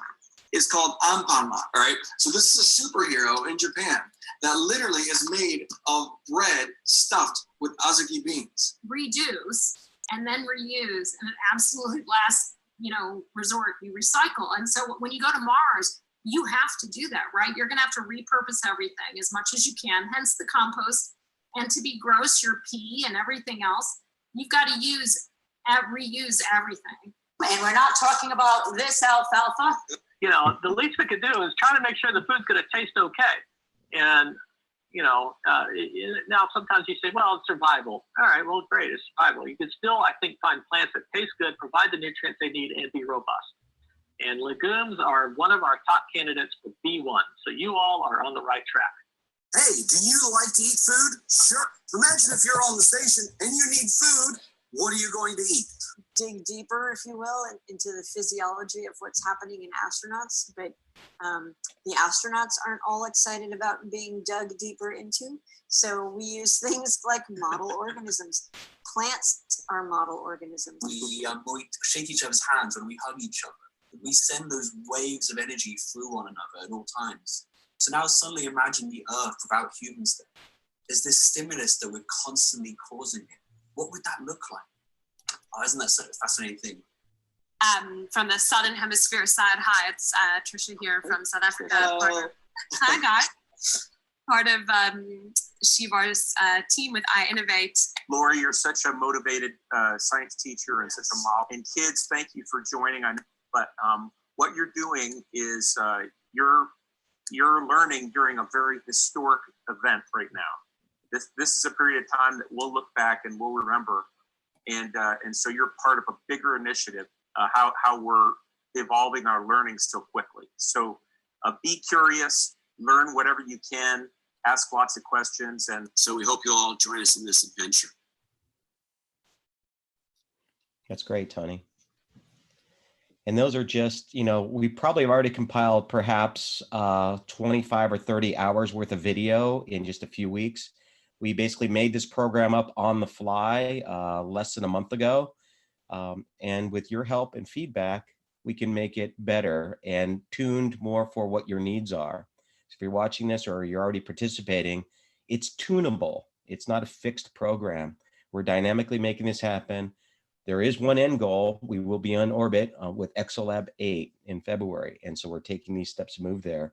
But there are many ways we can investigate it, many ways we can engage our communities, our parents, our students, and your colleagues. If your colleagues are torn about how to do this, how to engage distance learning, Diana talked about it. Maybe smaller groups can work. Perhaps those students can even lead your other students. So there's some interesting dynamics we can begin exploring. We don't need to use the same model of walking into a classroom with 30 some odd desks with a bell ringing every 50 minutes, right? This is our chance to explore. How many teachers have told us over the last 7 years, if the district would only allow me X, well, here's your X, right? Here's your chance. Providing, of course, that they actually have given you a little liberty, and there may be some areas and they're still pretty iron-fisted about what they need to do. But as I understand it here, domestically, United States, the federal government has received waivers from every single state with respect to state testing, and that's okay. And so that gap that we're going to have between the end of this school year, effectively, it's already happened if they think about the traditional school, but learning is ongoing. It's every day. What can we do as parents? What can we do as educators or informal educators to inspire our young people to continue learning? And we hope we can do that with what we're putting together here. And you can hear so many different ways about doing it. Really exciting. Después Nicole. Oui, c'est une école. This is not our Michael. Okay. This is the translation is, this is not our class. Is that it? This is not a classroom. This is not a classroom. No. Ceci n'est pas une école. This is not a school. Not a school. It is a school. It is a school right now. Right. It is a school. This is based on Impressionist painting. I can't remember his name, with the pipe. Cenas para una pipe. I can't remember. But this is, for me, this is like, so we're stuck with this as our media of communication right now. And in my mind, no, this isn't the school. This is the mode of communication with our students, with our parents, with our fellow teachers. The school is what happens when we're all gathered here, learning, exchanging ideas, working things out, solving problems. And that's the same as it is whether we're in the bricks and sticks school or we're in this ether world. But it's the learning that's important. That's what makes it school. So when you put it that way, you're absolutely right about that, Michael. It is a community space to learn through. It's that platform and so on and so on. So I think that that's really an important thing. And right now, I agree totally with Ted. We're in a position to maximize this. Our school board has been one of the forerunners, actually, of using online and everything that you can think of technologically, but yet we're all not in the same place. And I think the more we get this out there and the more we get people involved in this right now, boy, again, this is the time to capitalize on it. This is it. And Tony, your video, if I never had seen any of this myself, I would have been the teacher going, I'm so signing up. I encourage everybody to binge watch absolutely infectious. I think we have expert validating what we are working on, right? Looking into Lagoon. The coolest. Well, and one of the ways teachers could use these video recordings is maybe they can't show the full length video, right, to their class, but through a technology like Edpuzzle, you can condense down segments of the video and embed questions that students can then answer and respond. and then, have them either growing something or the teachers growing something, and integrate that in too. But we've done so many different topics and so many fabulous experts in these segments that it's such an easy way to push it out to the students in bits that they can watch and understand and process and then apply. Yeah, please share the link to that, Lori, in the chat.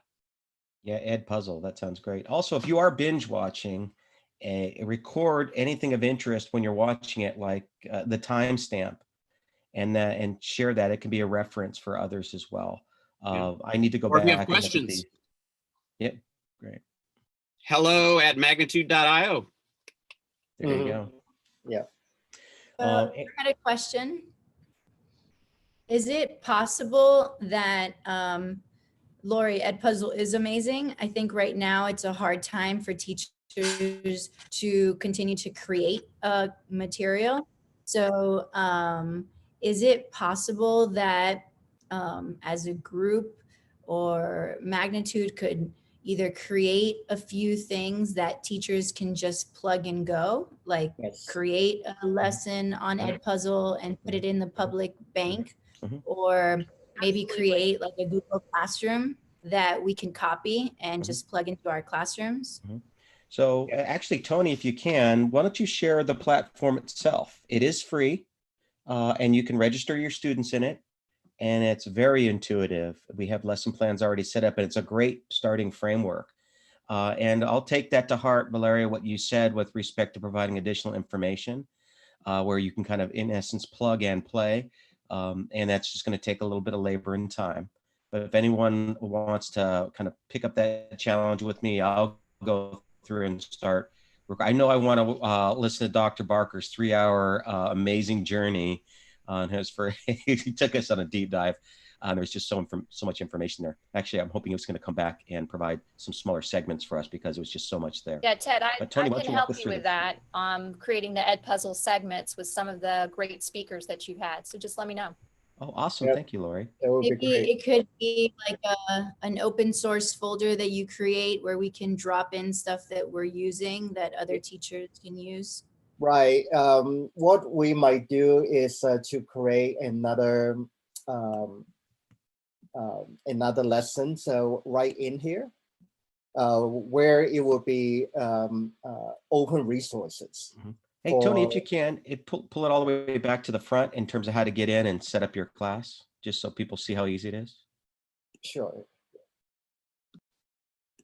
Well, the problem is I have used up all my email addresses.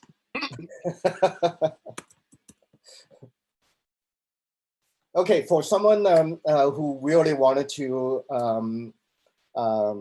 get started with the Leguminaut challenge, and it is entirely free for you to sign up and also log on to have access to all the material that we have set up. So all you have to do is go to signup.magnitude.io. And there are links on the website for you to get to this page to sign up. Now, if your email address is a Google email or Microsoft email, you can choose between these two buttons. Now, if you are using a Google, and you can just select your Google email, and it will pre-populate your email address in this form, and you can make changes to your name, your first name. It's best to keep the same first name and username. And then the next thing, it is asking for the school district that you belong to. And you can start typing it here to see if your school district is already in our system. And if you don't see it, you can create one. once you have a district selected, I'm going to look for, okay.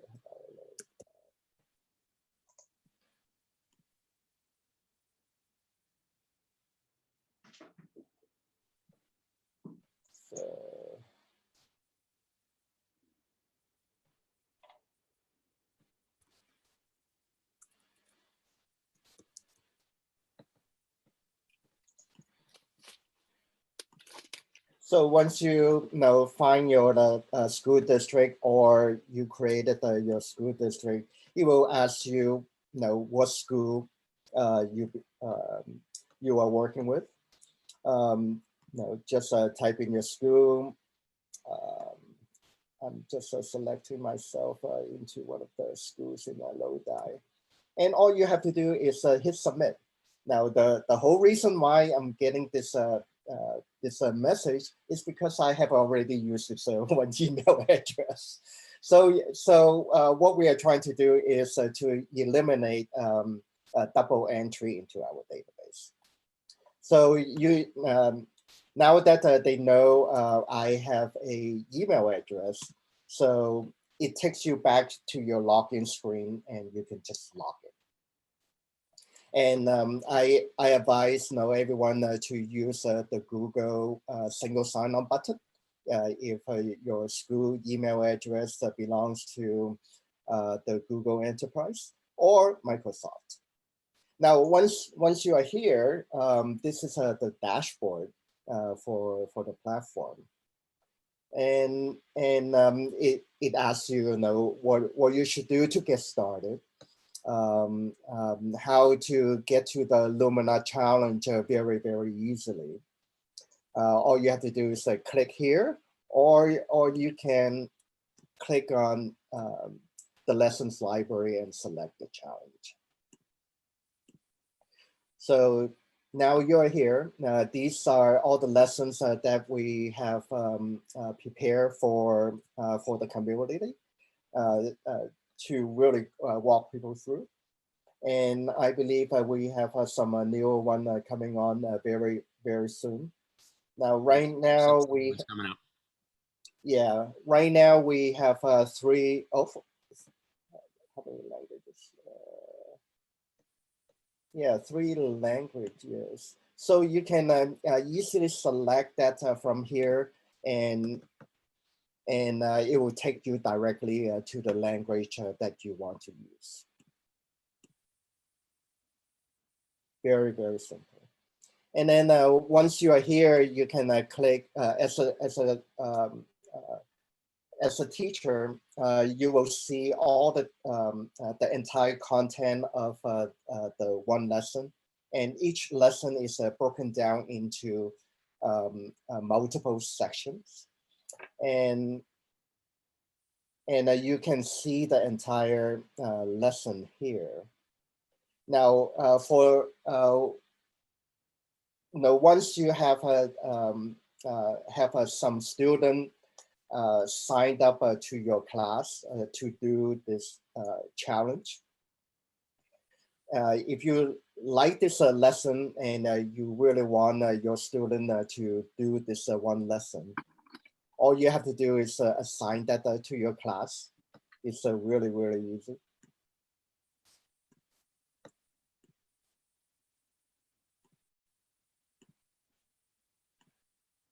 So once you assign it, your student, when they log on to their own account, they have a assignment from you. And if you don't do that, there's nothing for them to do when they log on. And also, I have heard that from other teachers, like Google Classroom. Once you are done with the homework, the student needs to submit their homework. Now, with our platform, they are being stepped through one section at a time, and there's no homework submission. Every time when they are done with one section, they are actually submitting it. You as a teacher, you can actually monitor every single student how they are moving through. Now, yesterday I had a great conversation with Jennifer Bug. She is a AP Bio teacher in the Lodi School District. And she started using our platform. And she cloned the lessons that we have provided. And then she added additional quizzes in between every single section. And so she can really test their understanding of her student going through the lessons. And she says, great, they don't have to submit anything, and I'm getting all the feedback in real time. And she said, it's wonderful.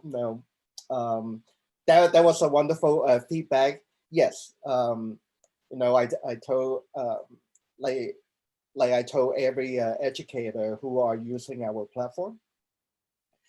The platform is designed for the teachers and the students. And we are just your technology partner to make it as easy as possible to do your work in the classroom. And a lot of features that we have built on the platform is really the feedback from all the teachers that we have worked with the last 6 years. So yes, feel free to submit your feedback, your suggestion, and our engineering team will work really hard to put on the roadmap and get it out the door to make life easier for everyone. I'd like to chime in a second if you don't mind, Tony. Sure, yes. So one of the things that is kind of been highlighted in this time is our students and adults too, lack of social emotional skills. So if we can tie in to any of the lessons or activities that we do, a way for the kids to become more self-aware, or like just acknowledging the relationship skills between the rhizobia and the roots, like self-management, that the plants need to control their own environments in these growth chambers and test tubes and things like that, the same way that the kids need to be able to control the things that they have in their own environments. I think that will help to connect with educators and parents who may be on the line of whether to participate or not, like reaching out to them in terms of like the holistic approach as we need to, the skills that we need to build as humans in general to move through this time. I'm going to echo Javier, and that's an excellent idea, Valeria. I think that if we had someone that is more expert perhaps in thinking about the emotional needs of young people, especially during an uncertain time, it can be very scary. And I think the older they get, it's even more so. The tweens must be besides themselves. My young men are now 23 and 25, so they're dealing with it as adults. But I can only imagine 15 years ago what they might be going through under something like this. I've heard anecdotally of teachers that are doing the Zoom conferences with their students.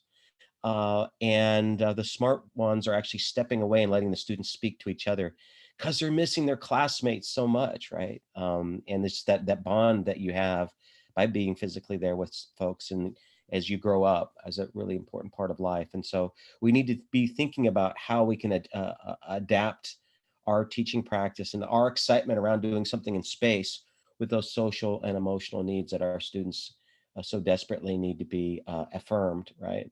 So if anyone has any ideas or some practices, share those with us. We can think about even integrating that into our programming as we run this. Friday event's going to run through May 27th. And our Wednesday program, if you are interested in helping kind of co-develop with us, is Wednesday. So send us a note, hello@Magnitude.io, and we'll get you in on those Wednesday programs as well. Right. I want to add one thing. Now, if you are still looking at my screen, we have all the lessons that we have provided, you should see it as the baseline of the lessons. Now, you can totally tailor these lessons to the way you want to teach it. And for example, if you want to test different emotional value of the lessons in relationship with your student, you can really test it out using the lessons, right? So it can be as easy as cloning the lesson first, right? You give it a name, and once you have it clone, it will show up in my lessons. Now, my example with Jennifer, what she did was that once a lesson is a clone, you can modify every single section. So what she did was she added short little quizzes in between different sections, so that you can really test out, okay, maybe I want to ask this question at this time to check their understanding or their emotional connection to this content. So yeah, continue to test using the platform. I think over time you can find you can spot different problems, or you can spot different solutions to what we do. And it would be great at the end, in conferences like this, we share what we have learned with each other, so that someone in Mexico can replicate what we have done here in Houston or in New York. Tony, can I ask you a question about editing the lessons? Are you able to embed a web link that could then take them to a short video to maybe explain, like I found some about the formation of the root nodules. They're about a minute, right?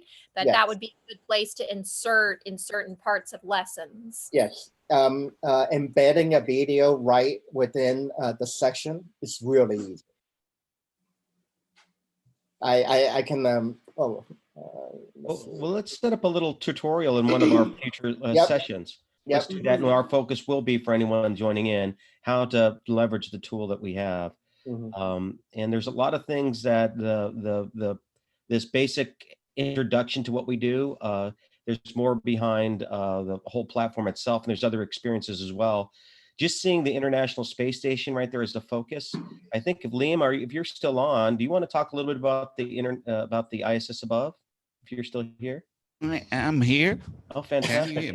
I think, for me, it's always behind me here, but when I'm talking, I can see the Earth, which is great.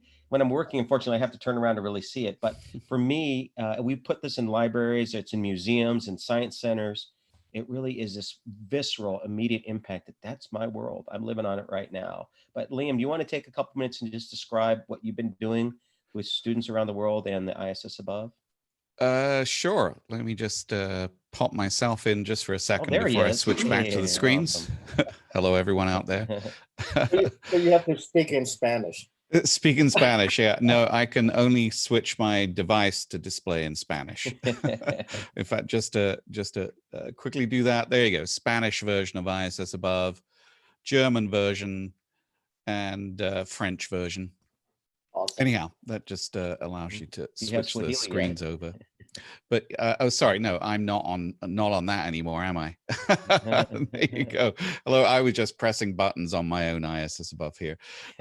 Sorry, yeah. So so you wanted to know what it is I'm doing with this ISS above gizmo, and how that supports sort of engagement and interest, and with regards to.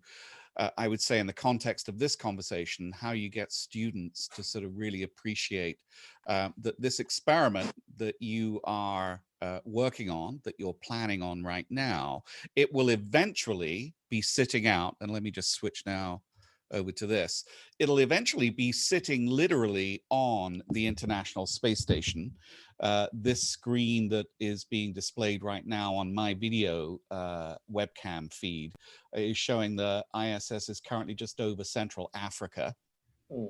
But this is the sort of unknown fact that often just blows people's mind of all ages, especially students, is when they realize that that International Space Station, which has your experiment on it, or that you're designing an experiment for it, will be passing you by 5 to 8 times every single day.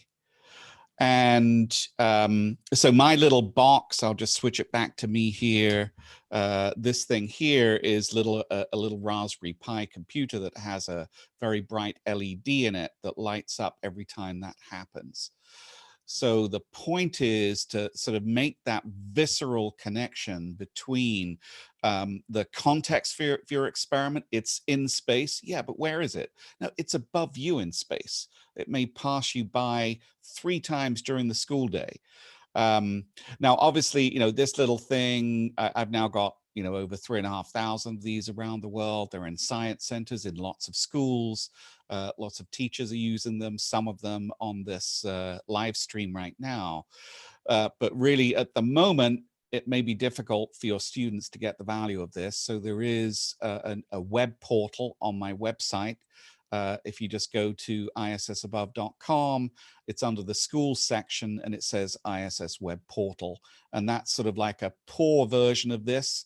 I don't think you can replace the value of a really bright LED that sort of lights up to let you know what's going on. Well, Liam, you did that to your house. I do. Yeah, it's out on my porch. I have a 3-meter long strip. It's at Johnson Space Center attached to one of their gate entrances and lights up a whole panel of LEDs below a canopy. So that's sort of really neat. And the version I have here, I'm not sure it's running right now. I also have it attached to my Lego. You may see a big bright LED come up there in a minute. There it is.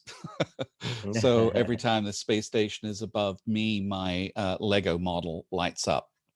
Anyhow, I don't know whether you want me to go into any other aspect of this, Ted. Back to the screens here. The ISS Above device flips through all of these information. It gives you lots of great detail. One of the key things it does, of course, is show you live views of the Earth from space. However, we are currently in darkness. If you go back to this orbit screen right now, it's in darkness over, again, still over Central Africa. It's moved, about 1,000 miles probably since when I started talking. Yeah, I talked that long. Anyway. It's on the way to Madagascar. On the way to Madagascar, that's right. But otherwise, it will be showing live video of what's going on there, which is quite an incredible thing. It really provides, in that context, a way to connect the world with just some of the most inspiring views of the Earth. And in this time, during this pandemic, it really is quite something that, especially when we have people who are on the call from around the world in different parts of the world, oftentimes the International Space Station during our meeting has been above each of us in our respective countries during our meeting. And especially if it's daylight hours during those times, you could be looking at the ISS above. We've seen it obviously behind your screen, Ted, whenever you've been speaking, we've often seen that live video. It's something that really does provide a unifying sort of opportunity, I think, for the world, for all of us to sort of really get just how connected we are. So that's my underlying principle, my context, if you like, for doing what I do. It's to provide a platform. It always comes from how can we be more connected? And I think the space station is just a great way to do that. And I think what you all are doing by bringing this to the world in the way that you are, provides that unique opportunity to have this pandemic have us really think about how we are all connected and how we can work on something that really is a contribution to what we're up to in the world, making the world a better place.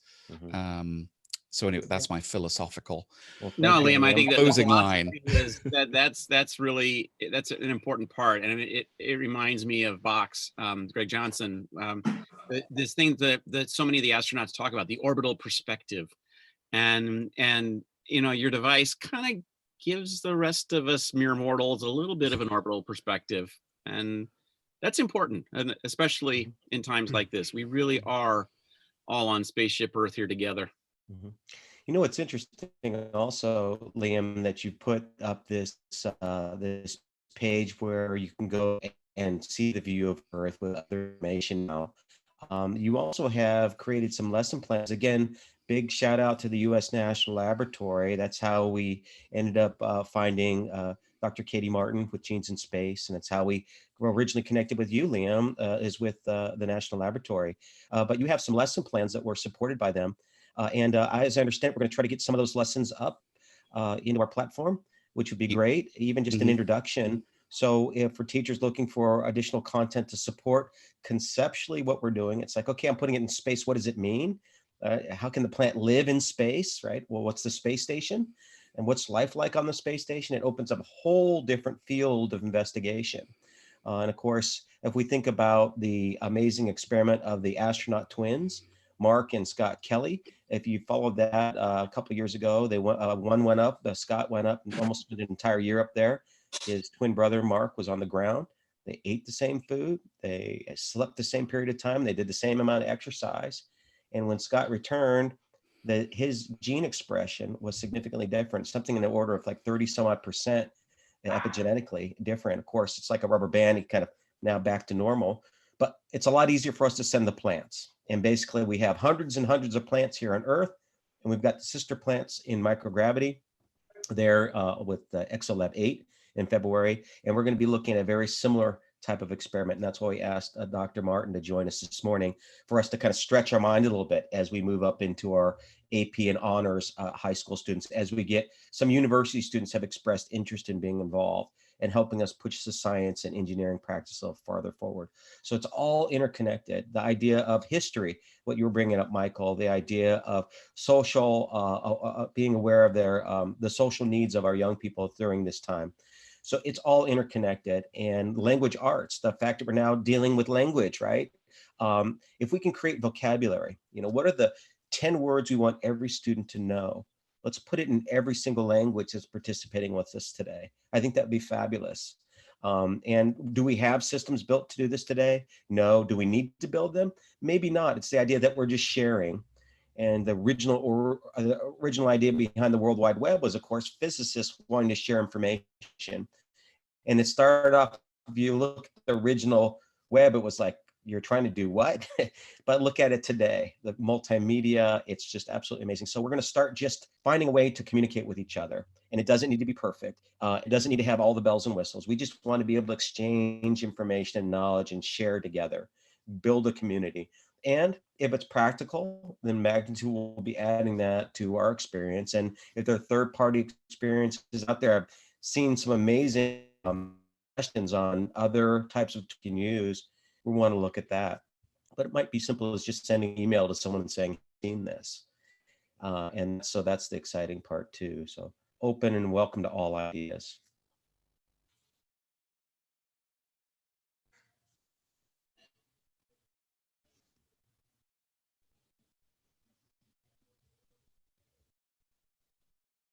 So if you're joining us the first time or just coming in late, this is, I don't know, we're over 20 hours of programming at this point, I think.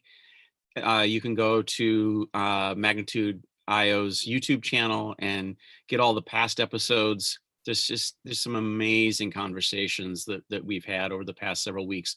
We're going to continue this programming for a few more weeks through the end of May.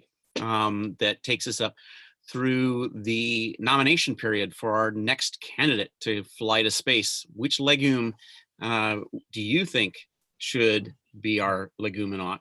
And we'll be posting a poll probably next week that you'll be able to cast, you and your students can cast your ballot and choose one of our leguminauts or nominate another that you've been checking out and the reasons why.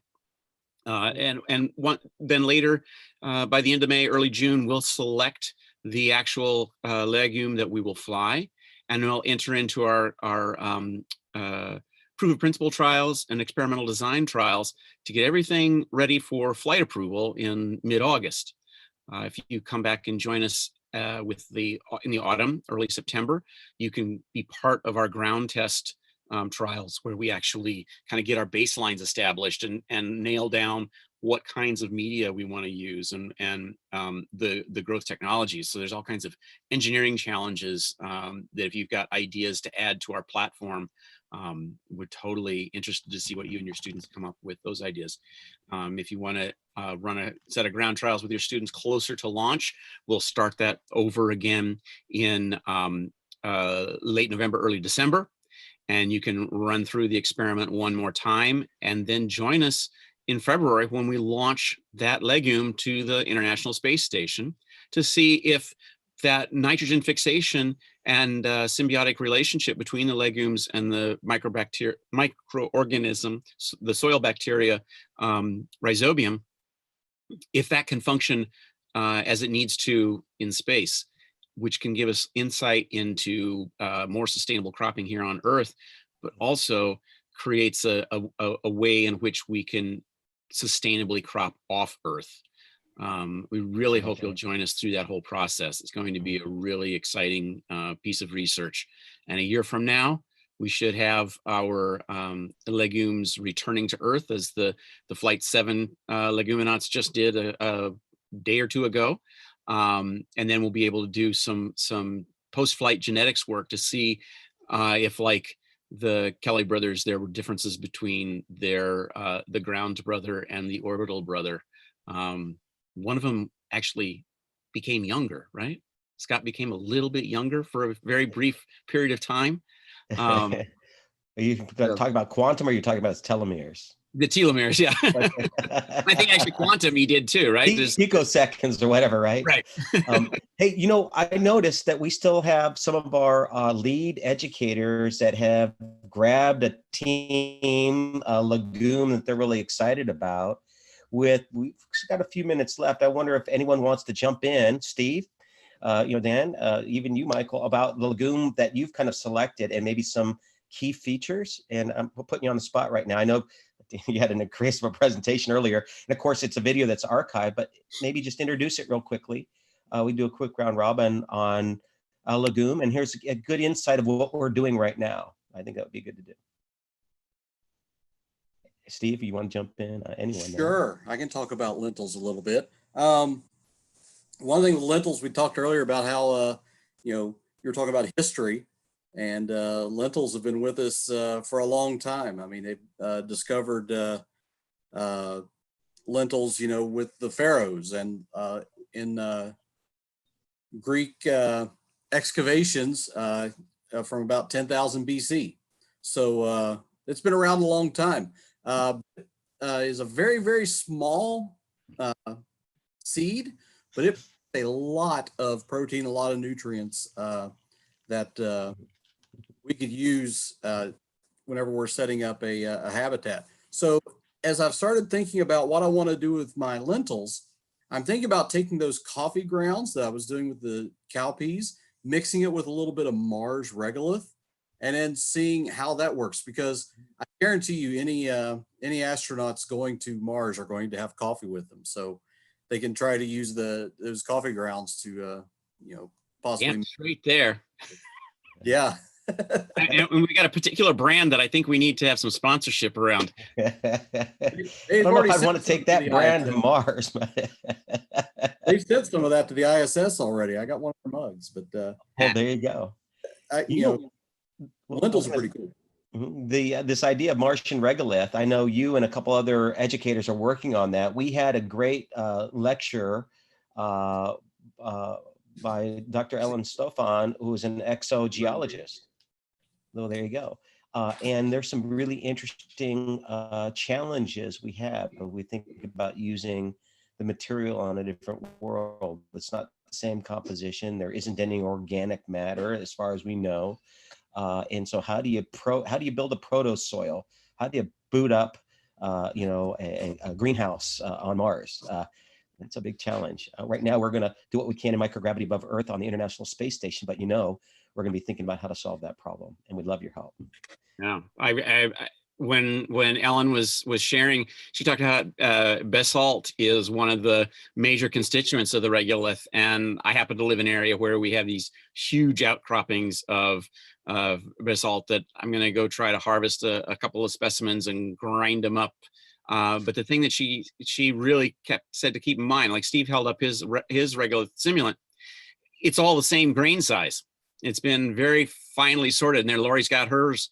So mechanically, that's not exactly what we're going to find, other than maybe at the very top layer. So I'm going to be experimenting with some regolith recipes myself, and we'll be sharing those. So if teachers want to try to reproduce that, they can. And that's really what our goal is can we convert regolith, or even just think here on Earth, salinated and desertified soils like the Gobi Desert is encroaching ridiculously into the middle of China because of the desertification and overcropping that's occurred there over the millennia. And can we convert that back to something usable? The same problems that we're having in Amazonia and the Sahel in Africa, all these places that once were very fertile agricultural areas, that because of overuse and just all kinds of human issues, can we bring it back? We're going to have to be able to sustain a whole lot more people than we have already in a lot more efficient ways. So for me, yes, the space is really important, but there's also these Earth applications for the very real here and now issues. And I'm sponsoring the extraterrestrial trifolium, and it's very much that is not the screen I want. Excuse me. I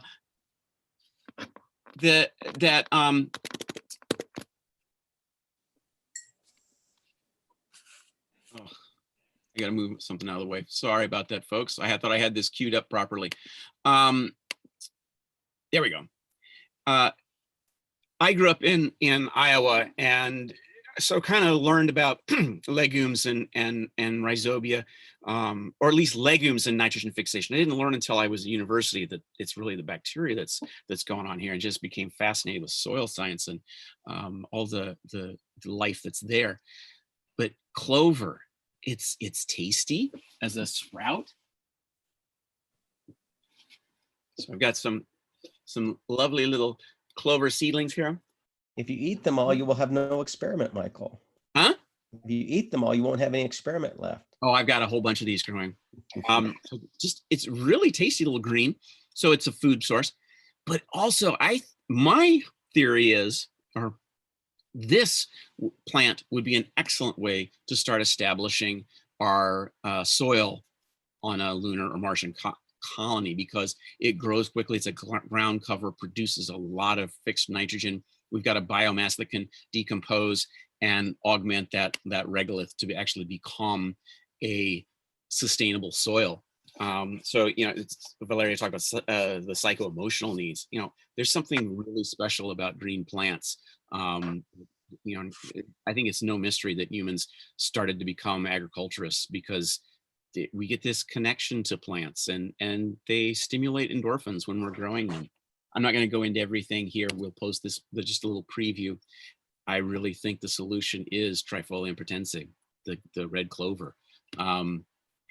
It's the Latin name is Trifolium, which means 3 leaves. And those of you that are familiar with clover has that beautiful little 3-leaf, and occasionally a 4-leaf clover, so it's lucky.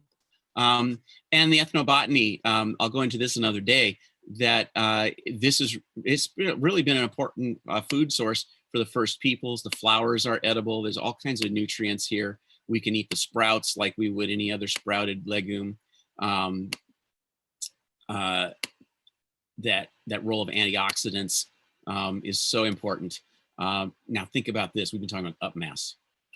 For me, this is it. I can send 2,500 seeds per gram of clover. That's an interesting argument there. All y'all, you're 3 or 4 or 8 seeds. I don't know. There's a lot more biomass out of 2,500 seeds, a lot more nutrients out of 2,500 seeds in a gram than 3 seeds in a gram. Sorry, Team Chickpea. But you need guaranteed growth. Oh, there you go.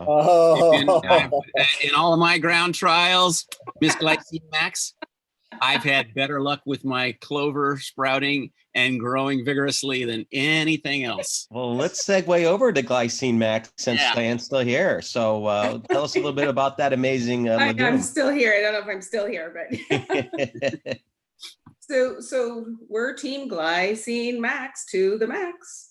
And so one of the reasons for choosing this particular incredible bean, seed, however we wish to call it, but Glycine Max is actually something that is a protein builder in the body. So as much as we need to eat things, we need to eat food that's going to help us sustain ourselves, keep us stronger. And remind me who the speaker was the other day who absolutely caught my attention with, the astronauts need to come back strong. So we're returning them home. I think that was Liz Warren. Yeah, Dr. Elizabeth Warren, yeah. Thank you. That really stuck in my mind. So yes, we can eat many different things, but if we're not able to build ourselves, keep our muscles, keep our collagen, all those things growing and strong, then we're not really helping ourselves. It's like snacking on Earth. You can snack on Earth, but is it really doing anything to help build, right? So again, with Glycine Max, it's robust stuff as well. I'll remind you of the robust stuff because it can grow in almost anything. I think our challenge is what can it not grow in? So that's something that we're going to be playing around in too, because it's said that it can grow in absolutely anything. And if that's the case, then we want to look at some of the different soil particles that maybe keep it from growing. Of course, that's not what we would send. The other thing too, important because if we're stuck with some of those minerals or some of those compounds, we gotta have a plant that can withstand that. Right. So and you always need a plan B. So if let's say we are getting ready to go to Mars or go to the moon and we want to start planting, we need a plan B. So if it grows in this, but it doesn't grow in that, well, we want to know that while we're up there. We don't want to know that while we're here and then just send one sample of something. Mm-hmm. The whole idea of the history of it, that it is originated back in the Chinese and Japanese cultures. It's a part of everything. It's grown everywhere in the world. So that makes it a really good candidate too, because everybody can relate to it. It's something that we eat. It can be transformed into many different food dishes as well. While we are getting ready to go, one of the things that I am testing is how well are they going to grow in our tea bag gardens? And we really are working hard with the tea bags. The difference is that the tea bags are not all the same. So what nutrients are they going to get from each of those tea bags? And there are actually some tea bags, it said, that can kill the beans because they're too high in the caffeine and all of that. How much water should we be putting in it? How much water shouldn't we be putting in it? There's a lot to play with. How will it grow? Will it grow up? Will it grow down? So we're going to throw in a couple of extra different types of seeds just to see and compare. But Glycine Max has been on the ISS already. It's one of the staples of the ISS. And what we do with it here on Earth is we've got about 25 different other ways that soybeans are used, including in building of housing and also drinking it and lots of different things. So what else can we learn from Glycine to the Max? We don't know. It's one of those things. I like to say that c'est un problème avec beaucoup possibilités. It's a problem with loads and loads and loads of possibilities that can probably be answered by our little friend Glycine Max. Awesome. Thank you so much. And, you know, Javier, this was kind of our first international segment. Basically send us off here at the top of the hour, closing in Espanol. I would really appreciate that.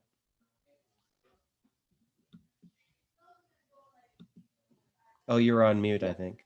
Bueno, esta fue una transmisión internacional. Nos da mucho gusto que nos hayan acompañado durante estas. How many hours we're here? Like 4 hours. Yeah, this was a short one. Por estas 4 horas, los estamos invitando nuevamente al programa Leguminauta. Nos gustaría que la gente de Latinoamérica y también la gente de países de habla hispana se uniera a este reto Leguminauta, en donde vamos a encontrar cuál es la mejor semilla para mandar al espacio. Necesitamos respaldar nuestras respuestas por medio de alguna investigación científica. No tiene que ser demasiado elevada o demasiado fácil, sino conforme requiera el maestro. Es una actividad que está abierta para todo público y nos encantaría ver a muchos países de habla hispana que se sumaran a esta iniciativa. Gracias, Javier. Fantastic. Well, everyone, top of the hour here, mid-afternoon for you guys on the East Coast. For those of that popped in from GMT time zones, thank you for joining us. And catch up with us on Wednesdays, 3 o'clock Pacific time, if you want to kind of dig in a little deeper. But we'll have our formatting set up again for next Friday, every Friday now through the end of May. So come back. Hopefully we can see you in space and pick a legume to send up there. Which is the best one? We heard from a couple today.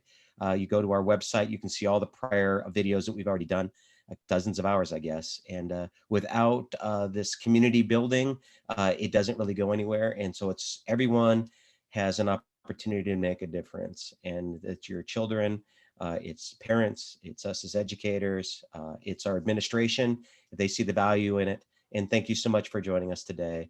Have a great weekend, everyone. Stay safe. And love you for joining us on the Fridays. It makes my day. So take care. We'll talk to you all soon. Bye, everybody. Bye-bye. Take care.